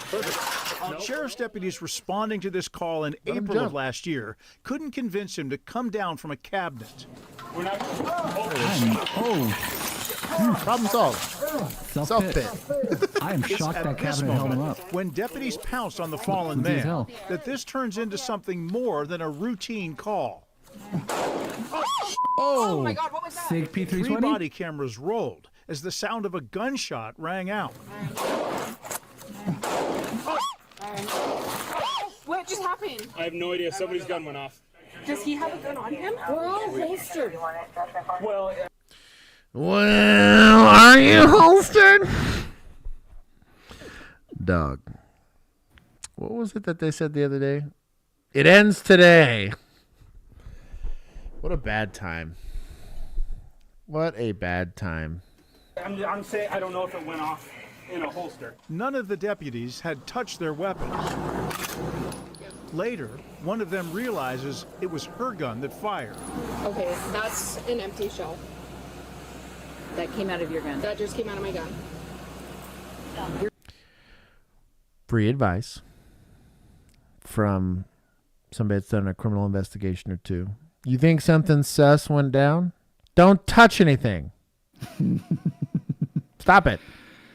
You don't want to drop your evidence all over the ground? Well, it's that the condition of the weapon was there. In the holster with a round that went off, the hood prevented the slide from going out. Mm-hmm. Dog. So, not to get into the weeds with this, but this is not the first incident where a bump on a holster was enough to get one of these guns to go off. So not a depression of the trigger. The reason being, to explain this in the simplest way I can. SIG says it's not possible, Josh. A Glock, right, which is a striker-fired gun, there's two actions on the trigger, effectively. As I'm pulling the trigger back, it is literally pulling it's like a striker. It's the best way I can describe it. It is pulling the striker back, and then when the trigger breaks, the striker falls forward. Well, the SIG 320, in its infinite wisdom, decided that if I have a chambered round, it stays cocked. And all I need is for these two faces to slip. And if those two faces slip, very similar to the Remington 700, had the same issues. The gun can go off just off of being jostled. Even shotguns had a very similar issue, depending on the model of the shotgun, where they were just simply not drop safe. And it wasn't like a big drop. It was like bumping it the wrong way. Technically, it's the reason why ARs are not allowed to be, the condition of these is car ready, right? We don't keep a round in the chamber for it. There's a loose firing pin. It's an inertia driven firing pin that just hangs out. So it's always touching the back of that primer, which makes people that have to cut checks for a living very nervous. So they say, you don't chamber that round until you need to. There's probably never been an instance of a round getting cooked off in a rifle like that, but there's a reason for it. I'm not advocating to carry your duty weapon without a round in the chamber, but if I had an issued 320, I'd think about it. That's all I'm saying. They really like defending their stuff. M&P would never. Agreed. M&P gang. Again, same thing with Glocks have been tossed off buildings and stuff and haven't gone off. Your gun was in your holster. My gun was in my holster. I felt it hot on my thing. Do me a favor. Yep. Take a deep breath. Yep. Okay. I'm good. No one was injured, but this incident launched an investigation Excuse of me, the I saw deputy's blood. sidearm. I'm pretty sure I saw blood. 100% saw Now, blood. What are maybe- you talking about? maybe the guy maybe fell it was on from the his, ground. Yeah, maybe he hit his head. Yeah. Okay. Like, The cruiser carry thing was shotguns, but it's been held over also to the way that we carry rifles. The Sig Sauer P320 handgun, widely used by police and the U.S. military. Last month, the State Criminal Justice Training Center permanently banned the P320 at the academies that train all Washington law officers. As we reported, leadership determined this video shows a Yakima recruit's P320 firing and almost striking an instructor. Both men said the recruit's finger was not on the trigger. What the hell? The Training Commission's case adds to a growing number of claims nationwide that the P320 fires on its own, even when secure in a holster. But some police agencies that issue the P320 oppose the ban. I'm Chief Wendell Shirley of the Bellevue Police Department. At this meeting earlier this month of the Criminal Justice Training Commission, Bellevue Police Chief Wendell Shirley said, Didn't we have beef with Bellevue before? Probably. Yeah, they sound super familiar. that the Yeah, decision would be a I'm gonna look 'em up. financial and operational hardship. He wants officers to train at the academy with a gun they'll use on the job. Stand by.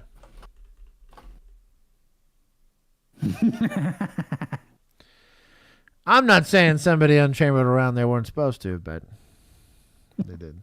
I do laugh though. The like joke that like pro gun people, and I'm among some of them, will do is, I can't do it on stream, but they'll put a loaded gun on a table and be like, gun, shoot. I think it's like a Family Guy. It's not Family Guy. It was American Dad or whatever.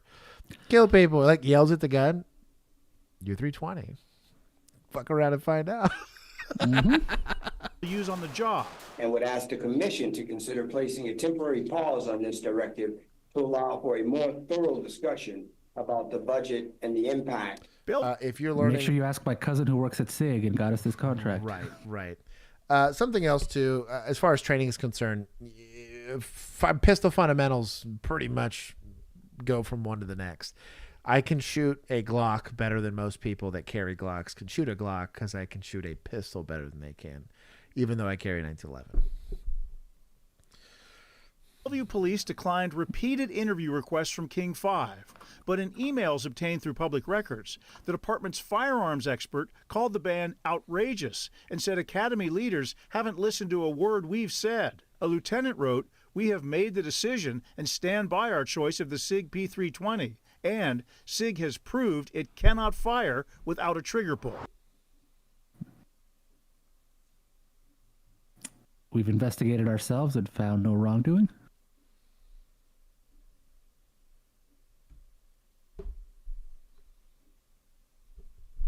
Don't be that guy. Don't be this guy. Like, please. Like, yeah, the company that doesn't... It's whatever, dog. Like, the only reason I bring this up, and I own a Ford, right? I drive a Ford. There was a Ford Pinto a long time ago, right? And this Ford Pinto apparently would combust when rear-ended, which was suboptimal, right? And so they found out. They were like, "Oh, that's kind of sus." Only a handful of people had gotten hurt so far. They sold a lot of Ford Pintos, and they were like, "Well," and the only reason we know about it is because they dug into it. They were like, "It'll cost us more to replace these Ford Pintos or repair them than it would be to just let people die. We'll cut them a $2 million check, which in like the 70s was like $1 billion. That was a lot of money, life-changing money. Somebody gets hurt, we pay it out. Just let it ride. The recall is going to cost way too much. And to board members, that makes perfect sense.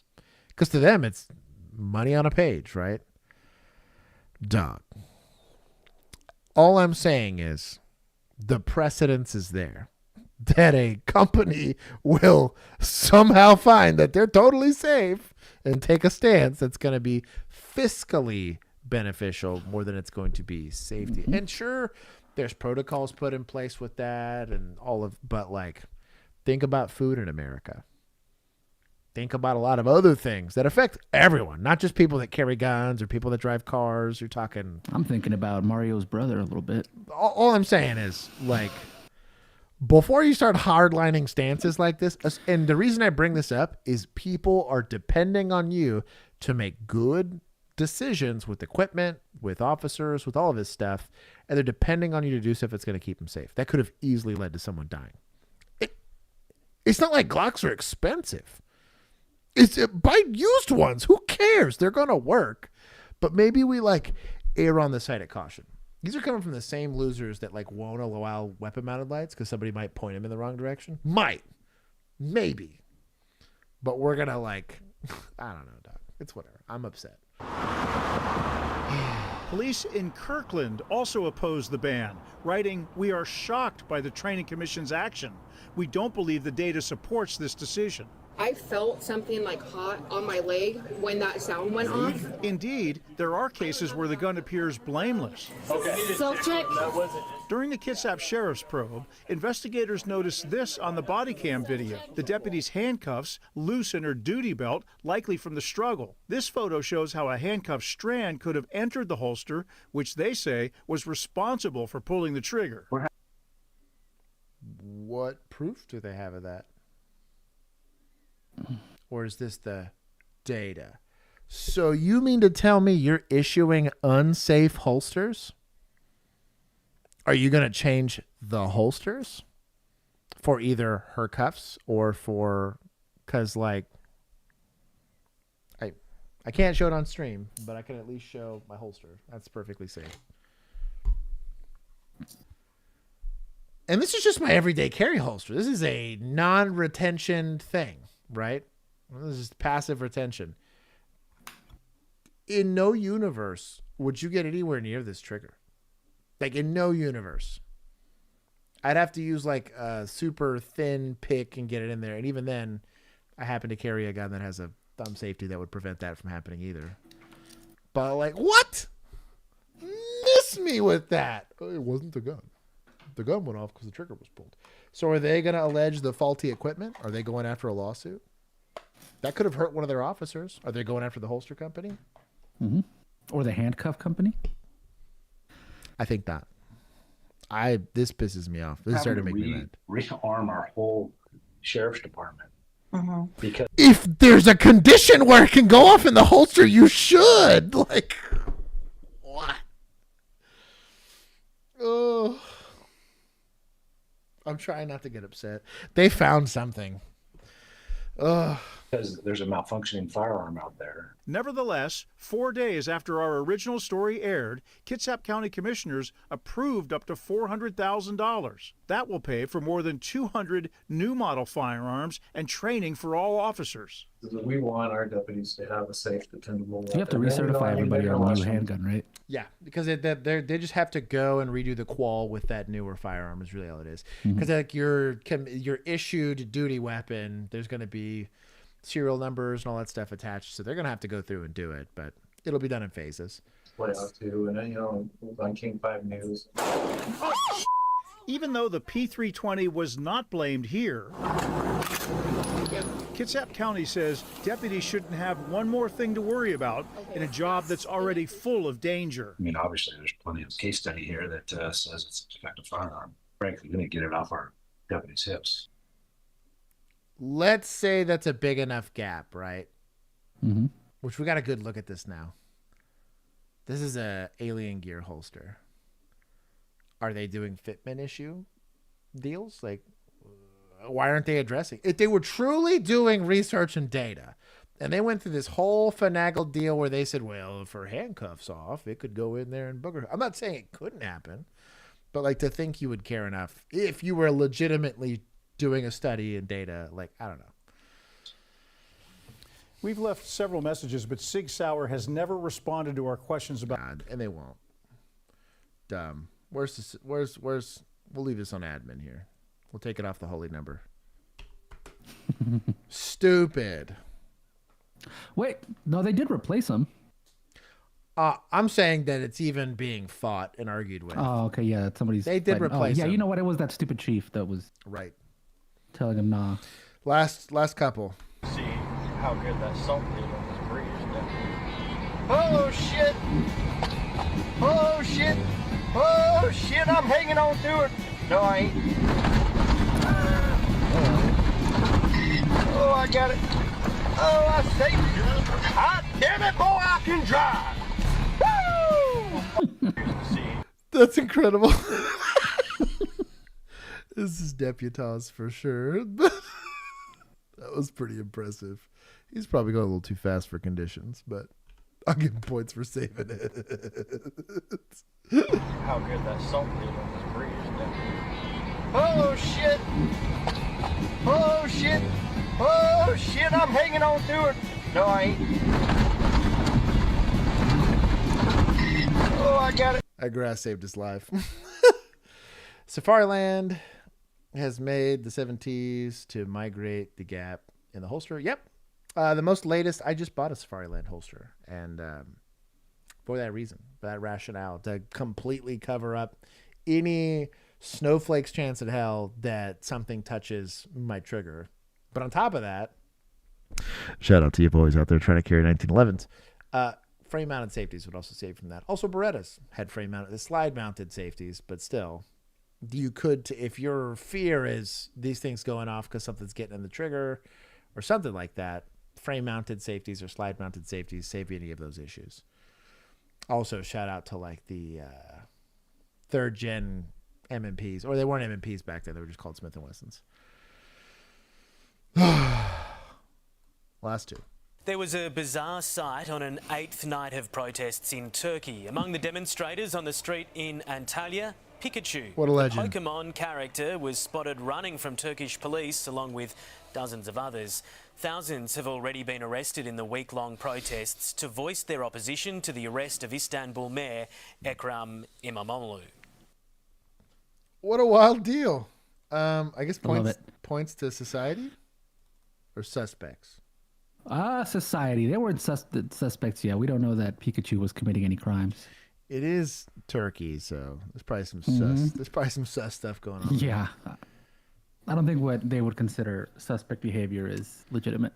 Squirtle, I still think that the alien gear holster is blameless here. I think they're trying to... Alien gear ain't suing nobody. over defamation. You know who is suing people over defamation? You know who is suing people over defamation. That's what I'll leave it at. A wild Pikachu. Pikachu. And then here we go. The last one. We're going to skip through some of this. Did we do this one already? We've done similar ones. I don't think we've done this one specifically. Yeah, we have. Or pin down the suspect Oh, we have? until. Oh, yeah, we have. I I've recognize never all been of on this. this one. Yeah, it's a shot popped off at him here. This game warden. This is what owes that his one deputy thought was happening to him when he shot into the woods. Right. We have seen this one. And that is your stream, boys and girls. There's going to be an after party. I just will not partake in it. I have to wake up early in the morning. But, no, did I miss the thumbnail video? Oh yeah, you did. Which yeah, one no, is it? here I sent it. It's in the chat. This chat? The Tuesday 1st of April chat. Okay, stand by. Discord. Hold on. It's the very last one because originally it was a article. Damn. Okay, I got it. I feel bad now that I missed Yeah. that. Don't like Thumbnail our video. stream.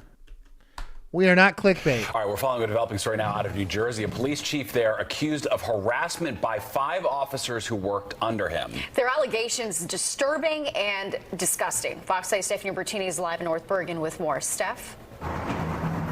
Yes. Pause it. We have an update. Jesus Garcia. Let's go with the Shout update. out. BAC came back. Wow. Got charged with vehicular manslaughter. Get wrecked. Mm-hmm. And that was the random lady, right? Yes, that was the one that hit the biker and dragged him. Yes. Yeah. Oh my God. 1-7. 1-7. Yeah. Bro, shout That'll out to bro, Mr. Garcia. Gracias. But that's wild. No clickbait, just leave it to the end. So first of all, the details of the complaints are so inappropriate. We can't really get into all of the details or even show you all of the images we've seen today here on the air. This police chief is accused of assaulting and harassing officers, even stabbing one of them with a needle. And now we're hearing those 5 officers, well, they're planning to sue. An attorney representing the officers filed a notice of tort claim under Title 59. It's required before a lawsuit can be filed against a public entity here in New Jersey. In the documents, North Bergen Police Chief Robert Farley is being accused of disturbing behavior towards officers working underneath him at the department. It's alleged his harassing behavior toward the officers on the job extended to sending things to their homes. Photos provided in the documents include images of broken glass, what looks like egg on a door, and a photo labeling a man in profile as Chief Farley. The man appears to be shaving his arms, and these photos also include other sexually provocative and inappropriate things. Some of them are just absolutely disgusting. Others have nothing to do with the officers. When I say nothing to do with the officers on the job, it actually went so far as to send certain things to officers' homes. Other acts include stabbing one of our officers in the genitals with a hypodermic needle. What? Yo. I mean, we're talking like ag assault, dog. Like prison, this is wow. Straight up. Placing Viagra, Adderall in office coffee urns, for want of a better word, coffee pots, shaving. And I know some of this sounds a little weird, guys. It's not real easy to relay, okay, because it's so bizarre. You know, shaving his arms, taking his shirt off naked from the waist up, and shaving his arms on the desks of, I believe it's a deputy chief, scraping certain excrement off of his underwear onto persons' desks.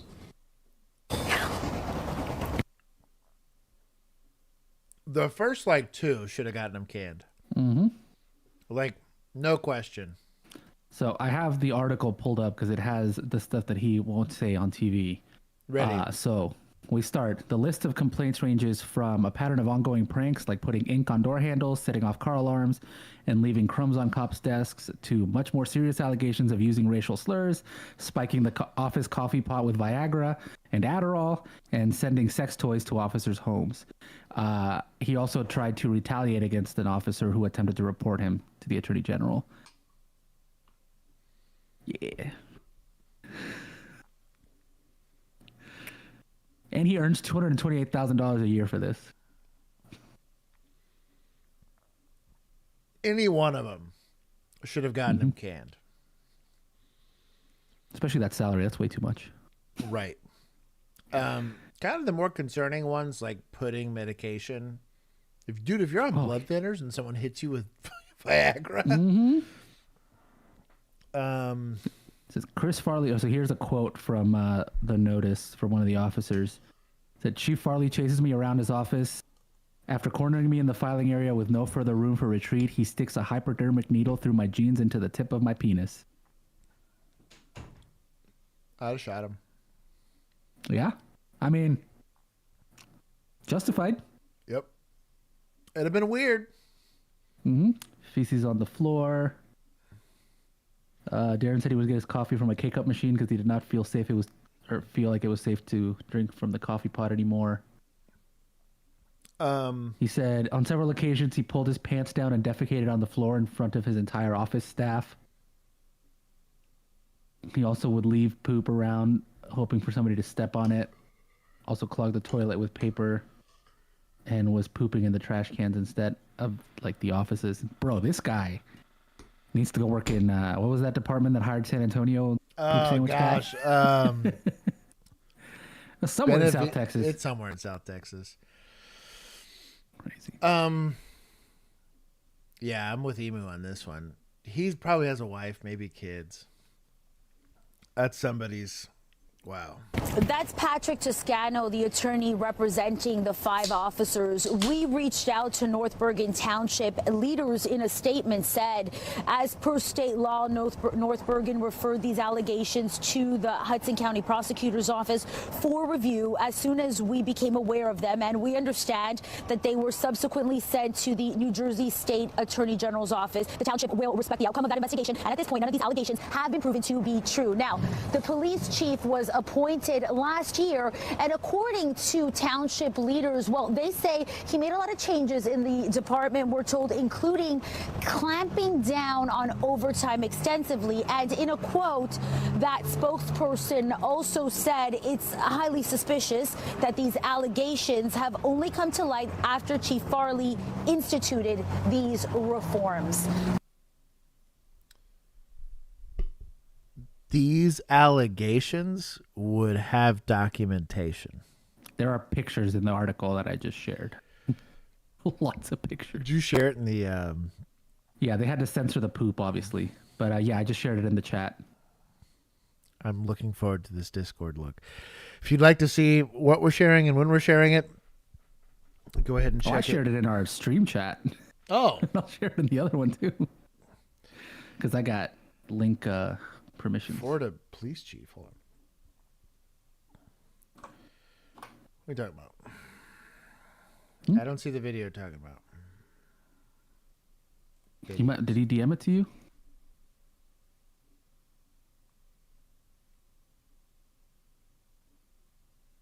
If it's a body cam, it might have gotten moved to Thursday, Christian. We'll move it to that. Because we pushed a lot of them to Thursday. Censor the doo-doo. If it's a Thursday one, we'll move it to that. I'm sorry if I don't get to it, but thank you. I will not forget about it. Censor the dookie. For everybody else, go check it out in the Discord. You can do so by joining either as a Patreon member or as a YouTube member. For as little as $1 a month, you can get direct access to said Discord, and you can also get some cool stuff like this Chemperd mug. I'll be wearing some of the other stuff. We got a bunch of merch. And On Call is on deck for the next thing to be released. If you are already a member of one of those two things, you can already see that episode. And for everybody else, it is hopefully getting released by the YouTube algorithm here shortly. So for everybody else, I will see you guys on Thursday. And Thursday, we should be having an after party. So that should make it a lot easier. But I have to wake up early tomorrow, so I can't do it. But I love you all. And did we read the like goal? Throwing it back. No. Y'all failed. Y'all are at didn't? 98. Losers. I'm not gonna give you time to do it. Shameful. Bye-bye. What's on call? Think that. Jesus, I will get you that. Also, yeah, so speaking of on call, we've got episode comes out next Tuesday for non-members. Members can watch it right now. It is available on our YouTube channel for all members. Pretty good episode. Yeah. I actually Trying to watched give you all it. some I mean, benefits. I was in it, but I had, don't Yeah. know. It's been a while, so I had to. I You actually forget watched it. It was everything that pretty happens good. in it. Yeah. pretty You know what I'm editing? I'm like, oh yeah, this happened. I was like, I was there. Zootopia's a great movie. We need to do a react to Zootopia. We'll do. It's pretty solid. I actually watched it. It was like 2 years ago, and I was actually pretty impressed. With It's fun. But until next time, We'll make that next time. I have it. Oh, you have it? Have it? Yeah. Yeah, so I can literally just bring it. It's just we haven't done it because it's a long. That's a long. I'll cut it down to just the policing portions. All right. I'll see the rest of you guys on Thursday. Bye-bye. Peace. We bug you about Southland.